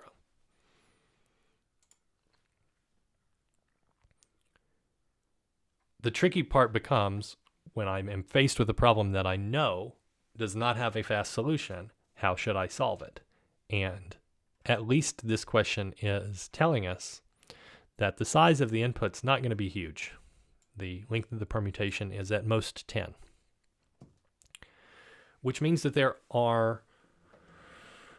there's a natural way of coming at this. I could start with my first permutation, and I could perform all of the possible reversals of that permutation, and there's n times n plus 1 over 2 of them. So it's a reasonably large number. We're going to have about 50 reversals of this permutation to give me this the next permutation. So I'm going to think about this as blowing up a balloon. So I take all reversals of the first permutation, the balloon gets a little bit bigger. What I have is a frontier, so to speak. That's the outside of the balloon. And that's all of the permutations that are 1 away from where I started. And then I'm going to blow into the balloon a little bit more, and then I'll take the next frontier, which is all of the permutations that are 1 away from all of those things. And I also want to be careful because I could wind up back to where I started at one of the previous permutations, and if I have that, maybe I throw it out. But the idea is, in general, the balloon is getting larger and larger. There is a frontier of discovery, and I'm keeping track of what that frontier is. And if it's ever the case that it's equal to the target permutation, then I'm just going to say, well, I know I blew into the balloon 9 times.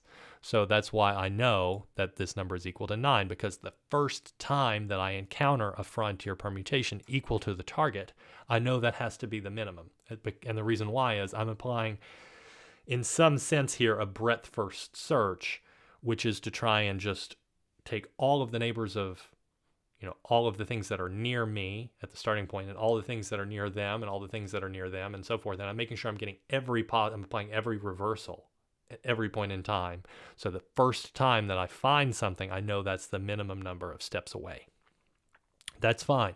If we tried to implement that, what's going to happen is, and because this is Python, which sucks and is slow, there's a very good chance that it's just going to time out. So the purpose of this was either use a better language or use a better algorithm.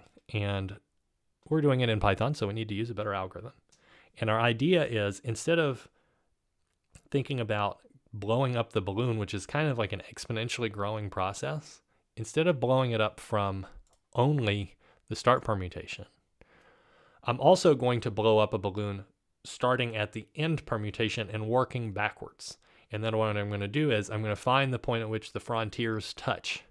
It's a very clever idea. This is not something I have invented, which is why I'm saying it that. But this would be called, I think, like meet in the middle, breadth first search, which is that you have two people that are trying to find each other, and they're going through a network of sorts, and they're going to try all possibilities and grow the frontier at every point in time, and then they're going to identify when their frontiers touch, in terms of like meeting in the middle. So I think that's a good analogy, a pretty good analogy, thinking about like the balloons are growing and then they're going to touch, and they're both growing exponentially, which means we don't want both of them to grow 9 steps. But in this particular case, maybe if we grew 5 steps from here and 4 steps from here, well, that's going to produce far fewer of these frontier permutations than one giant balloon, right? So we're going to have 2 smaller balloons that are just able to touch. Now, our solution is to apply that idea. And applying that idea of growing the balloons is going to require us to keep track of quite a lot.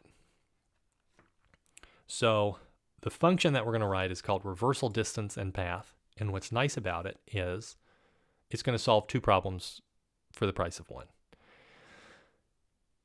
It will produce, it's going to take 2 permutations as input. And I should specify, I'm using an alias here to just say, I'm thinking of a permutation as a list of integers, but it's going to be important that that list gets used as a key of a dictionary for reasons we're going to get to see shortly. And Python's not going to be very happy with putting a list in as a key of a dictionary. So I need a tuple instead because of immutability.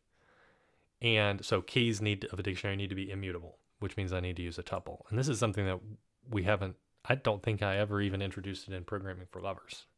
But the idea of having a tuple of arbitrary length. So if we have a bunch of integers, but we say maybe it has 2 things in it, maybe it has 100 things in it, and I want to declare this alias to say, anytime I see such a thing, I want to call it a permutation. So I'm going to call it perm capital P. Then we would use this notation tuple, and then the type, and then comma, and then this ellipsis, so 3 periods, to indicate that there's an arbitrary number of integers in the tuple. So that means at the end of the day, the inputs here are going to be a start and end permutation that I care about. And the outputs are going to be a tuple of 2 things. The first thing is the reversal distance. And the second thing is the collection of reversals that can be applied, or one collection of reversals that have length equal to this reversal distance and that transform the start permutation into the end permutation. So if we look at the platform for the second question, SORT, it tells us how we should think about these. We should think about a reversal as the start and end index of the region that I want to invert. So from 4 to 9, and then from 2 to 5. And we're going to have 0-based indexing, so we're going to not have 4 to 9 there. We're going to have probably 3 to 9. But the point becomes, I represent a collection of reversals, these operations, just as a list of 2 tuples, so tuples of 2 integers. we need to make sure we understand those types before we do anything. And then we want to implement this idea of growing the balloons. So we're going to have an introductory case here. So the first check we should do is to say something bad might happen if the start and end permutations are actually the same. If they are, I'm going to return that the reversal distance is 0, and I'm going to have an empty list. So are the two permutations equal? If so, return something trivial.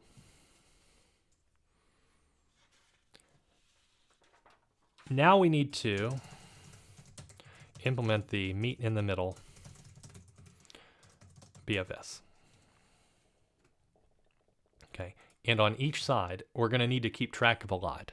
So both of the balloons are going to get inflated, one starting at the start, the other starting at the end, and they're eventually going to grow and meet in the middle.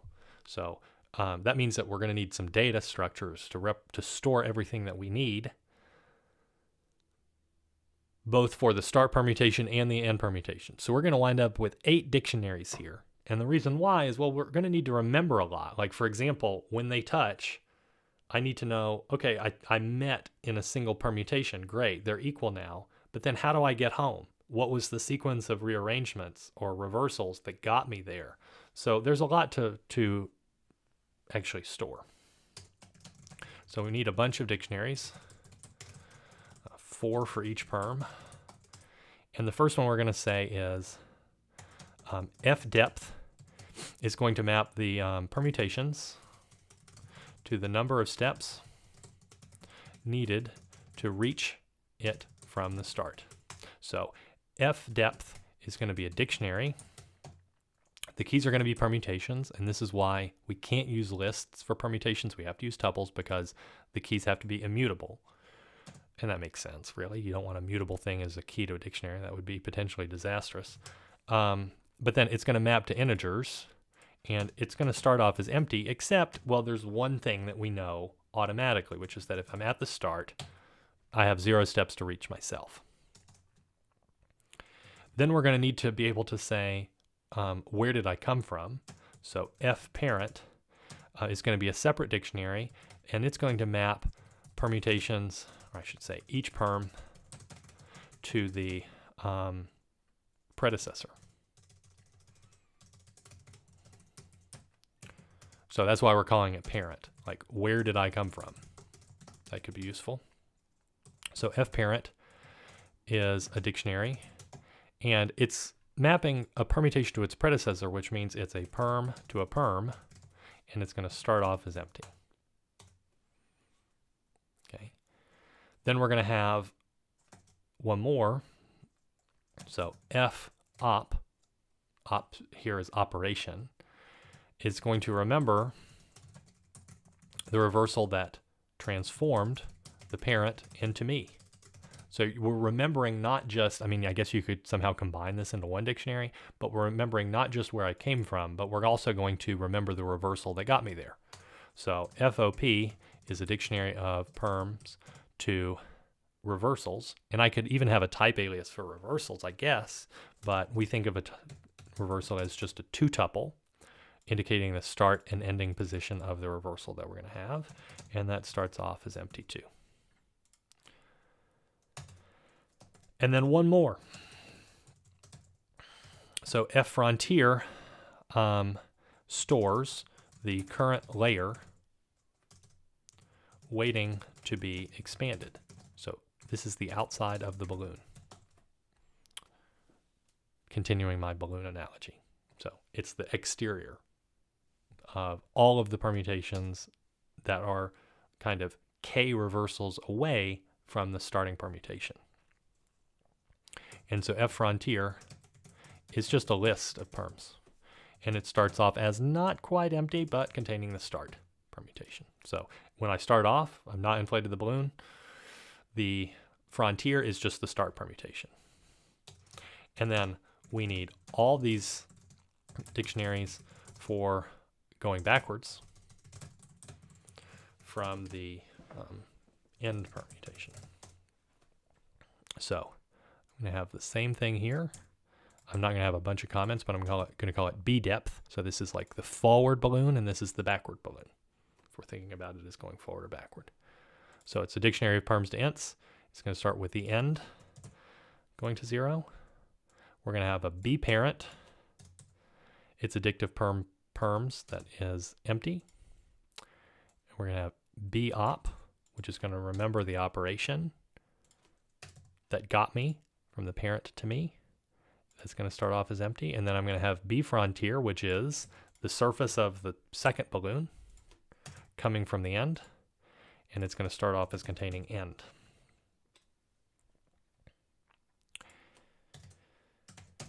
Next, we will use a variable to store the permutation where we meet in the middle. Okay. And the meeting here is going to start off as being equal to none. So eventually it's going to get set. I just thought of another analogy, which is when they made the Transcontinental Railroad in the US, it's like they started from the East Coast and the West Coast, and they met somewhere in Utah, joined them together. Okay, so that's where the meeting happened. Fortunately, they had a plan. It wasn't just, randomly exploring and figuring out where you're going to actually meet for the first time. That would be not tremendously efficient from an engineering perspective, but we're going to continue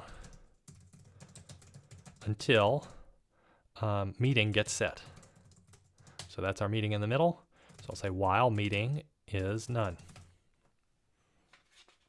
And we're going to have a huge loop. So I looked at making this involving subroutines. The subroutines were going to have an ungodly number of inputs and also possibly not be tremendously intuitive. So I generally don't like hugely deeply nested things, if you have followed me before. But I think this is a case in which it's useful because it's going to be a tricky algorithm regardless. And so feel free to try making a subroutine here. If you don't like what I do, no problem. But I'm going to do it without subroutines. Well, there's a little subroutine, but I mean, I'm not passing most of this work to subroutines. So there's a clever idea, which is when we continue and we're going back to thinking about blowing up the balloons, the easiest, you want to make sure that from the perspective of efficiency, you're not blowing up one balloon too big. So what we will do is let's expand the smaller balloon, which is the frontier, by one layer. So whichever one is smaller, that's the one I'm going to blow into.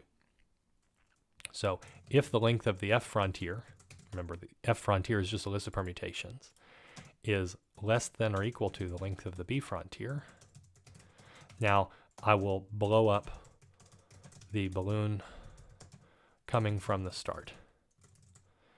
And else, let's blow up the balloon. Blow up is probably not the right. Let's say blow into the balloon. Or inflate the balloon coming from the end. So this is the forward balloon is smaller, else the backward balloon is smaller. And the code is going to be remarkably similar. So it's going to be very long, but I'm going to write very similar code. So let's say we don't know what the frontier is going to be. So new frontier is going to be a list of permutations. It's going to start off being empty.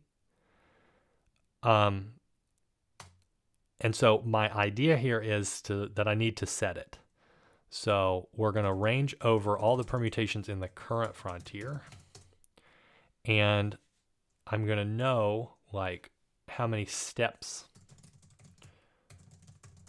I am from the start. And I know that because we're going to say that the next, think about it as depth, like the number of steps away, is equal to whatever the depth of the current permutation is, plus 1. Okay, so remember this depth dictionary stores how far away I am from the start. So far, so good. And that's going to be useful because I need to make sure that I use that to set it for every permutation that I expand outward. Then I want to blow up, I'm inflating the balloon. So when I inflate the balloon, I'm going to call a function called all reversal neighbors of the current permutation. And I've not written that yet, but I have a function called all reversal neighbors, which takes a permutation as input, and it returns two things. So it produces a list of, or excuse me, one thing, it produces a list of things. And those things are tuples containing the permutations. So this is what I can reach. And then this is a tuple of 2 ints, which is the reversal that I need to apply to reach this permutation. So if I start here at this permutation, what are the reversals that get me to each of these individual permutations? So this is a nice, it would be an easy subroutine to write. We'll do it here shortly, but the idea is it's generating all the reversals, and it's also remembering what reversal got me to each neighbor. That's important. Why? Because we need to remember what those sequence of reversals are when we meet in the middle. We don't want to forget where we came from. So when I do this, I need to say, all right, this is going to give me two things. It's going to give me the permutation, which I'm going to call neighbor, and it's going to give me the operation. And what I want to do is range over that subroutine call. Okay. So remember, neighbor is a perm. OP is a reversal as a two-tuple. So it's telling me what reversal gave me.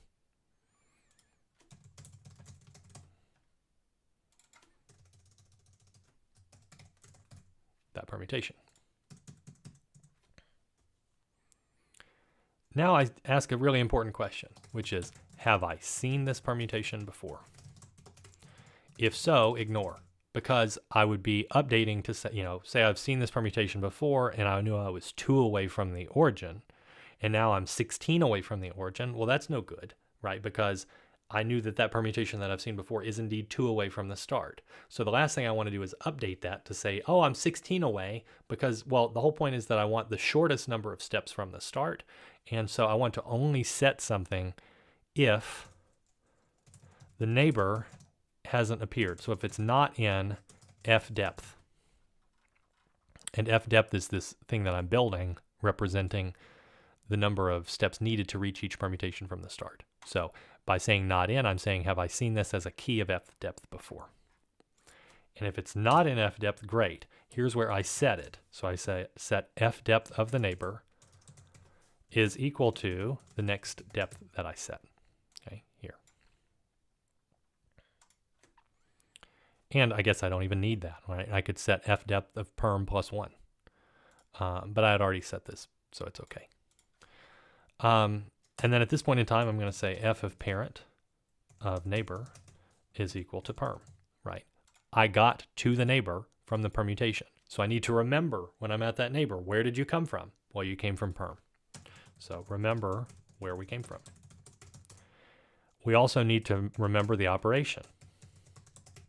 So the operation getting you to neighbor is equal to the operation that was obtained from this set. When I said take all reversal neighbors, and I'm looking at the current neighbor, what's the operation that produced it? So what's the operation getting me here? And one more thing, which is that it needs to go into the frontier. So the new frontier gets appended the neighbor. Grow the balloon.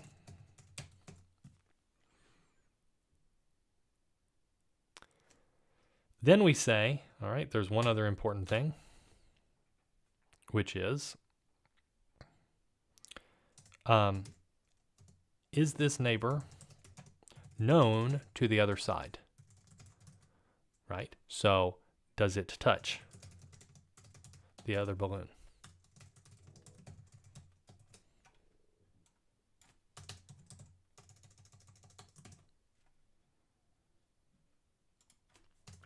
And if it does, well, how would I know that? I would say if the neighbor is a key of the backward depth. So the depth dictionaries are essentially storing what I've seen. when I explore from the start and when I explore from the end. And in this particular case, if I've seen it coming backward from the other direction, from the other balloon, well, I want to say, how many steps did it take? So here's where I'll get to access next depth again.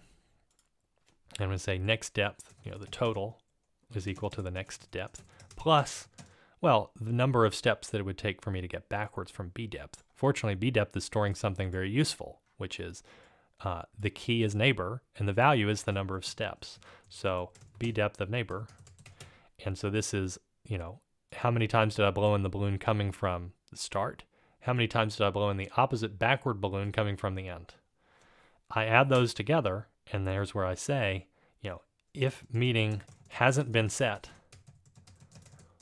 or that total is better than what the current best thing that I found is. Because the idea is when they finally touch, it might be the case that there's multiple candidates here, and I want the candidate that has the smallest value of this total. So if the total is less than F depth of the current stored meeting one, so note if meeting is none, I'm just going to go straight into it because this is an OR and it will short circuit. So if it's not none, that means that meeting has already been set. So I'm only going to access this if meeting exists and is not none.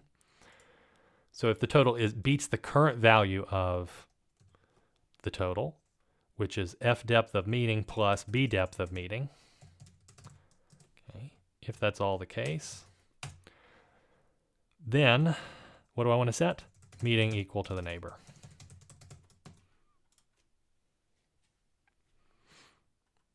It's a lot to keep track of. There's just one thing that I really haven't done, which is I established the new frontier, I appended to it, and I want to update F frontier to be equal to it. So this could be an indentation nightmare, but it needs to be at the same level that new frontier was declared. And here's where we'll say F frontier, so equals new frontier. So update the frontier to be its current, to be the new frontier we just set. So quite a lot.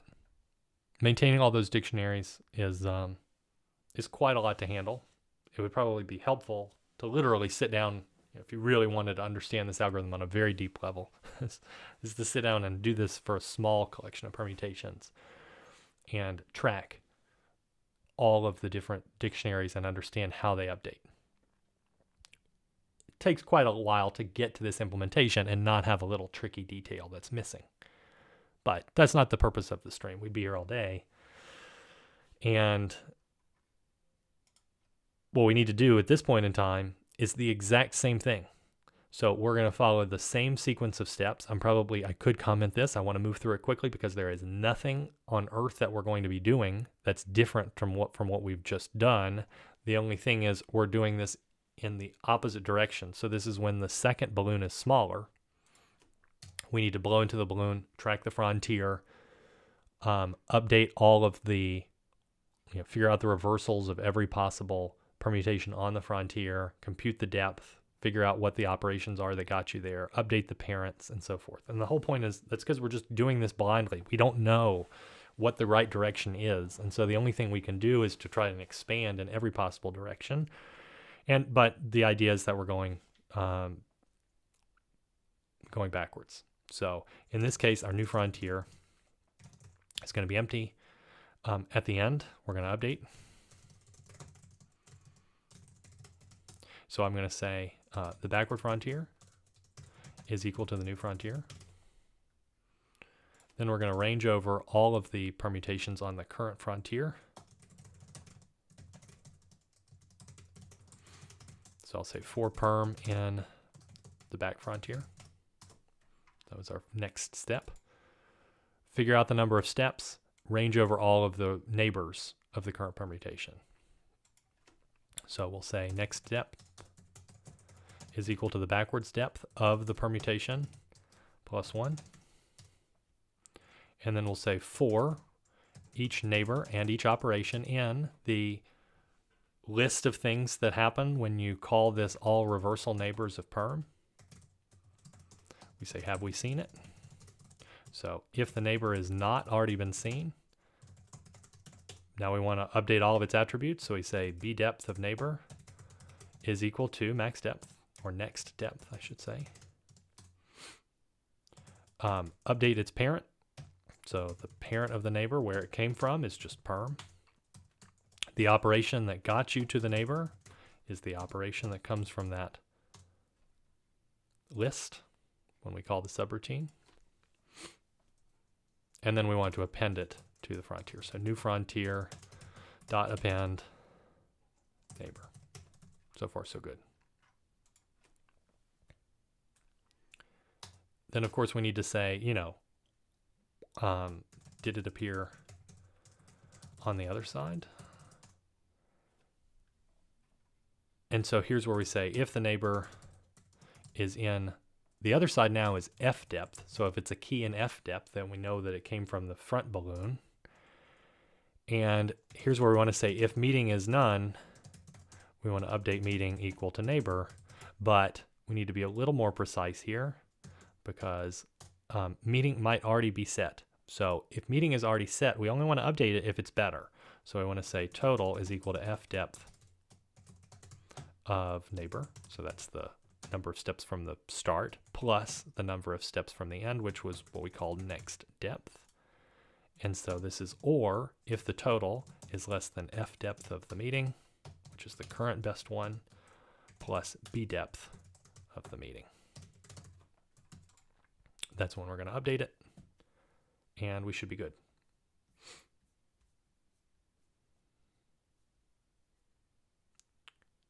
We're not quite done.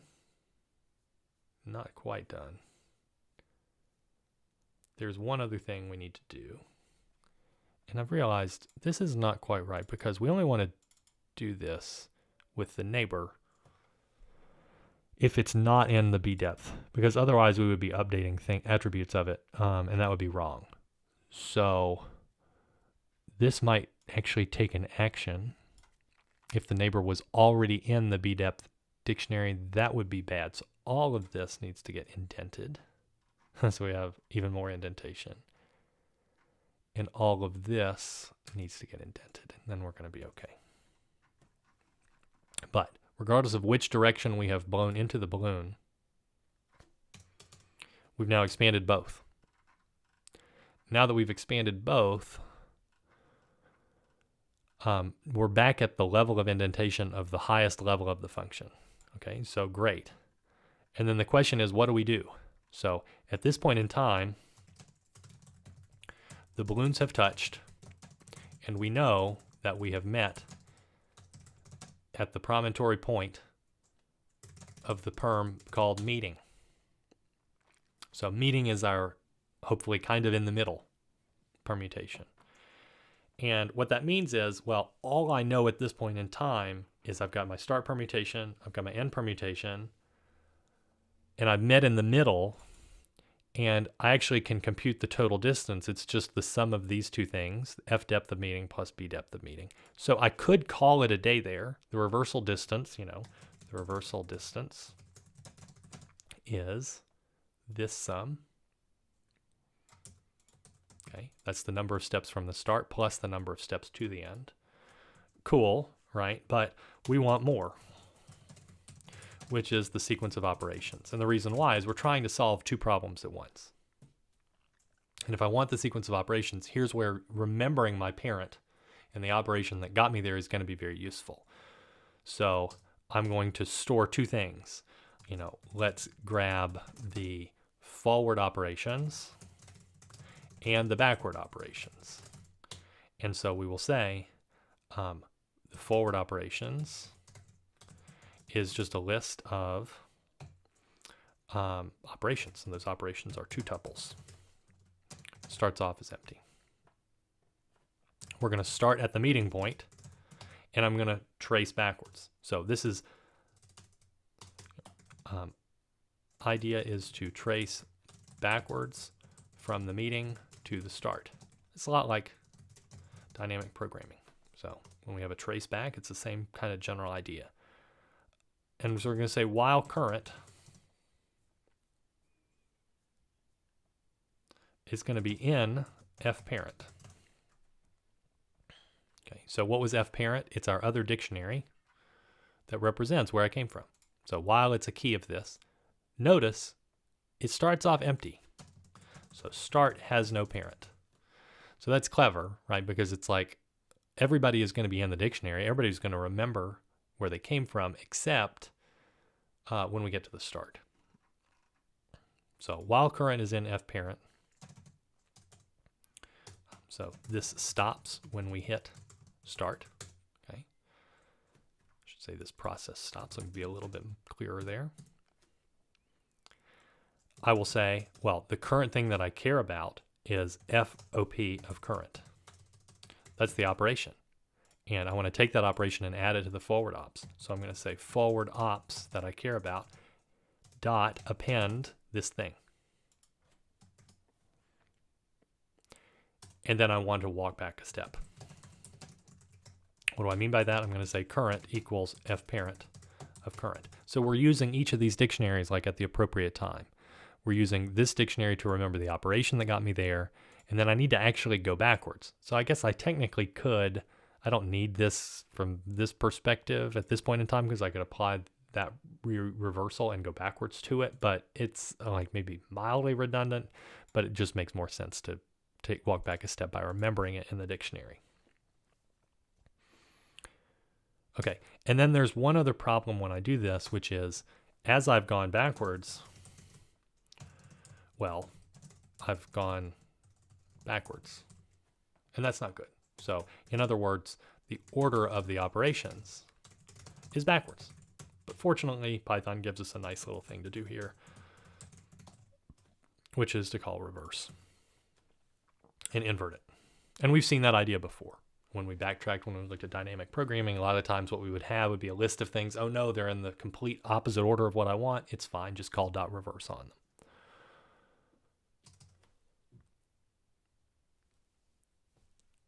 Once I've done that, great. Now I want to track the operations going from the meeting point to the end. And what's nice about those is when I go from the meeting to the end, I'm going in the correct direction now. So I'm going to have a backward ops, and it's a list of tuples of integers and integers, and it starts off as empty. And really what I should say here is at the end of this process, we concatenate the two operation sets. So I want to say path is equal to the forward operations plus the backward operations. I'm going to set the backward operations here. I'm just thinking with the end, keeping the end in mind here. Once I've set those, I'm going to say what I want to return is, we can easily forget what it is that we actually wanted to return. But this whole function returns a bunch of tuples. And those tuples are one tuple. It will return a bunch of tuples too. But it's an int, and that int is the reversal distance. And then it's a path. And what is that path? It's the list of tuples corresponding to the operations. And that's what I've just made with the path. So at the end of this process, we're eventually going to get to return something. And the thing that we're returning is the length of the path and the path. I also could have, as I said, I know it's this, right? It's f depth of meeting plus b depth of meeting. But you know, it's also just the number of steps on that path. So either way is going to give you the distance, and then that's the path as well. The one thing I haven't done in this function is to actually walk backwards. So while the current, and I need to set current equal meeting, while that current permutation is in b parent, so this stops when current equals the end, because the end is not a key of b parent. So we keep carrying on then. While that's the case, I will say what I care about is the backward operation of current. So where did I come from? and I'm actually thinking of backwards, but I'm going towards the end. And that's the operation that I care about. So I'm going to say append that thing to it. And once I've done that, update current to be equal to the parent that I came from. So I remember where you came from to reach that point. Then concatenate the two operation sets. Note, backward ops is in the correct order because I went from the midpoint to the end. Nice. So concatenate forward ops and backward ops together into one single list, and then I return the length of that list, which is the distance, and the list itself, and we're in good shape.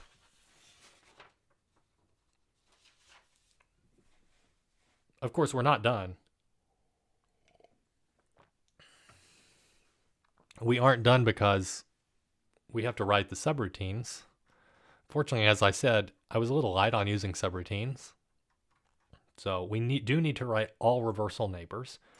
After we write this monster, it's going to feel pretty simple because there are, it's not a very hard function comparatively. It takes a permutation as input, and it's going to produce a list of tuples. And each tuple is the permutation that you can reach from me and the rearrangement or the reversal that gets me there as a two tuple. So I want to try every possible pair to perform all these reversals. And what I'll do is to let's set n equal to the length of my input permutation. That's going to be important because I need to know all the different reversals I could apply. All the reversals are pairs of ij's. Okay, so I just need to generate all those ij's. And j needs to be bigger than I, so that's cool. We're going to use that here shortly. I'm going to declare the final neighbors, which is a list of, you know what, I'm just going to copy this down. It's a list of these tuples. I don't need a typo at this point. And it starts off as empty.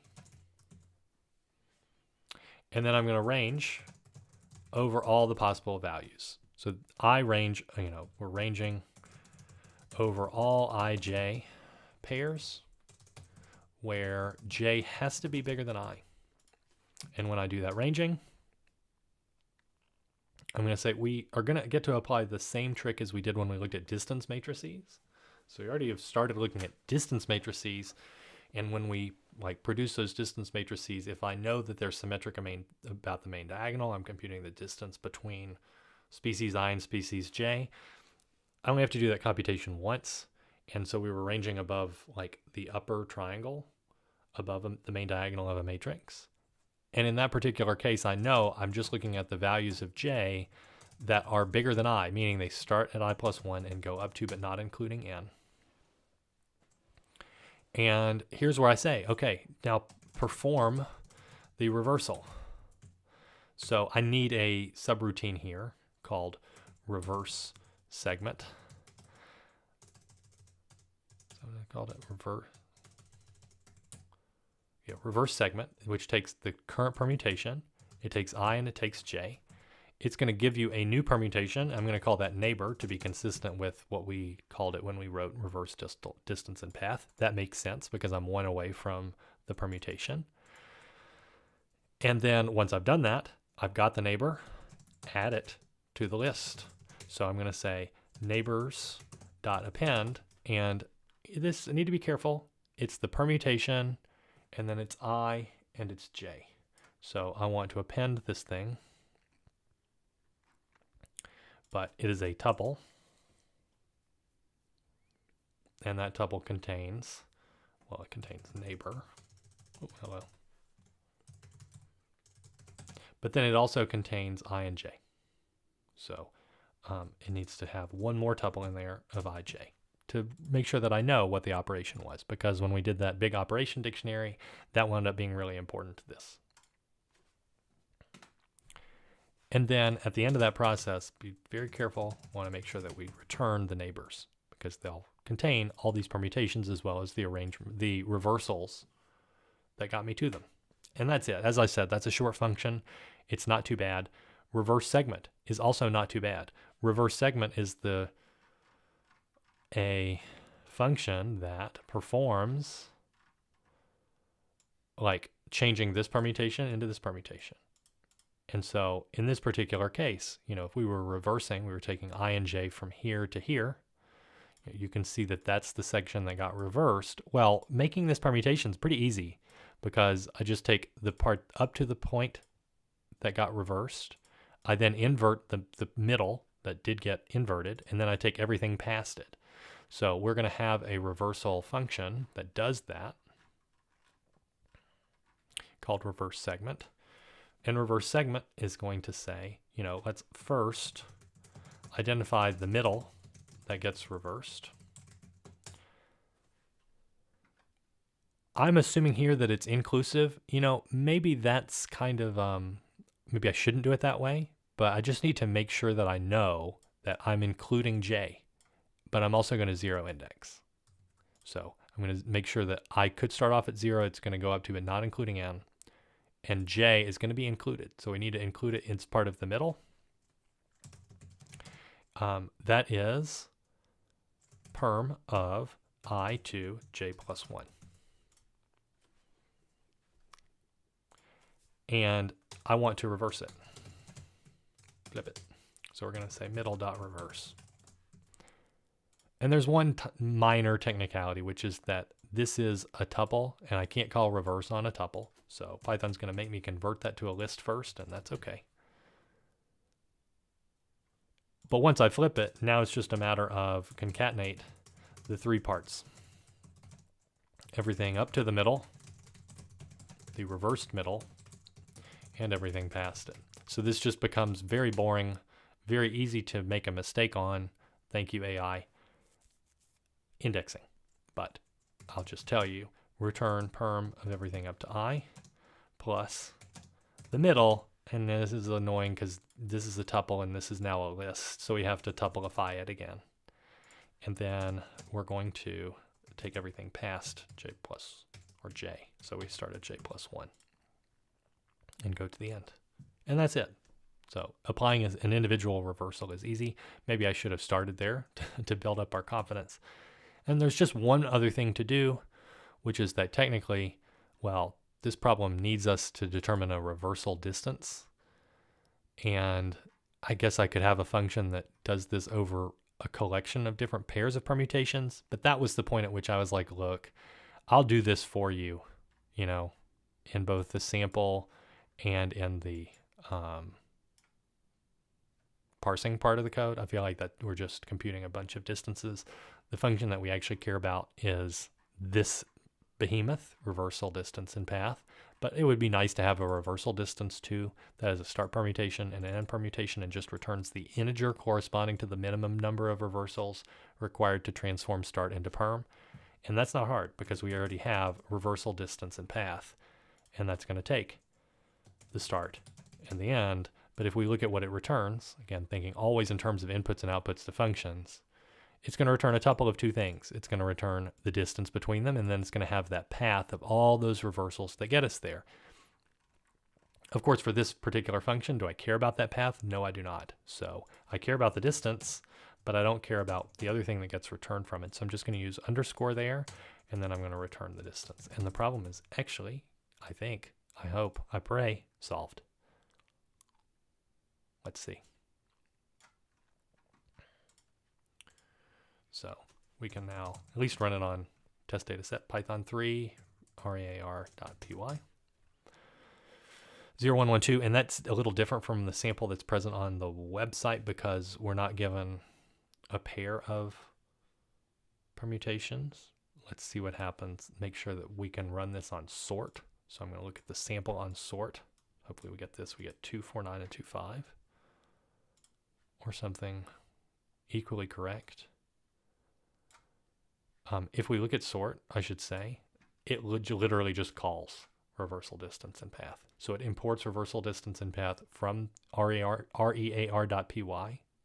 and then it just calls that, and then does a little bit of input-output formatting, but it just prints distance and the reversals themselves. So when we call Python 3 sort.py, yeah, we see 49 and 25, and that matches the platform. Our function is 0 indexed, and we just have a little code in the custom IO to help you just add one. So when it gets printed to the console or to the data set, it's just going to add one of those values. All right, so now we can try this on both problems on a larger input. So I'm going to uncomment out my parsing code. I'm going to grab a data set from the platform. Let's do REAR first because that unlocks SORT. We're going to name this dataset.txt. We're going to run it. And as you're going to see, this is the slowest algorithm in terms of total time that we have seen on the platform. And it shows just what a pain in the neck NP hardness can be, because this is a long solution. It's non-trivial. It's faster than trying to do a standard BFS because your one balloon is going to get too big. And it still takes me, maybe not to the end of my sentence, but it still takes me 15 seconds or so to actually get what we hope is a solution, because here's where we really need to hold on to our butts, close our eyes, and submit.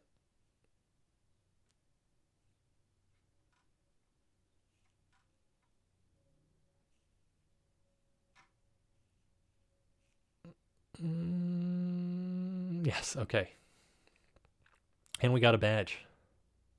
Oh, look at that. This is the early dream of AI in terms of stock images. Look at that. That's amazing.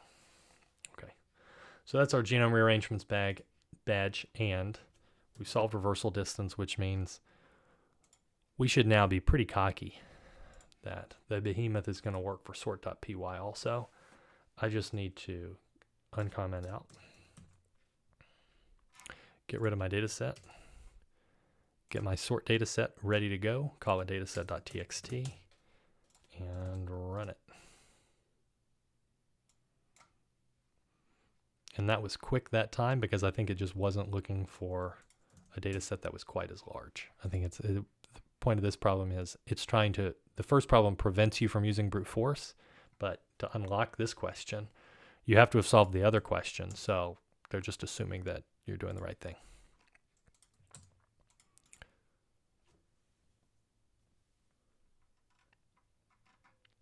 And we solved that problem too. So 2 for the price of 1. Pretty cool. There are faster approaches for determining the reversal distance, but none that are really going to, tighter solutions. None that are going to get you to solve both of these problems at the same time. So I love that solution. I think it's this idea of meet in the middle BFS, which is a general algorithmic paradigm, kind of appearing in this very mathy genome rearrangements environment. And then it's just a matter of taking all that and combining it into one solution. So always nice to see a general algorithmic paradigm in these problems. A little bit mean, but again, too, that I'm really honestly impressed. I'm impressed by the community that this many people have been able to get it. And I think a lot of these people probably just did a BFS and got lucky with a fast language or a smaller data set, but regardless, pretty cool. That's it for now. We'll plan on seeing you next time. This is halftime of our Rosalind stream series, so I don't think that anything that we're going to do is going to be that much harder than what we've done here. And the reason why is because a lot of the stuff that we're going to do is quite complicated, but it's also going to build off of things that we've already seen. So we're going to start seeing a little bit of convergence as we start looking at genome assembly questions or evolutionary tree questions or things involving distance matrices. Regardless of which avenue we go down, we're not starting a lot of new stuff now. And we're also, I think, through a lot of the meaner combinatorial questions, but there's still plenty of work to be done and things to understand. So that's it for today. I'll plan on seeing you next time. As always, please like and subscribe. It keeps us visible. Join Philomath if you want a little bit more deeper engagement. Get involved in our new courses and projects and all that good stuff. I'll see you when I see you. And until then, I can't wait.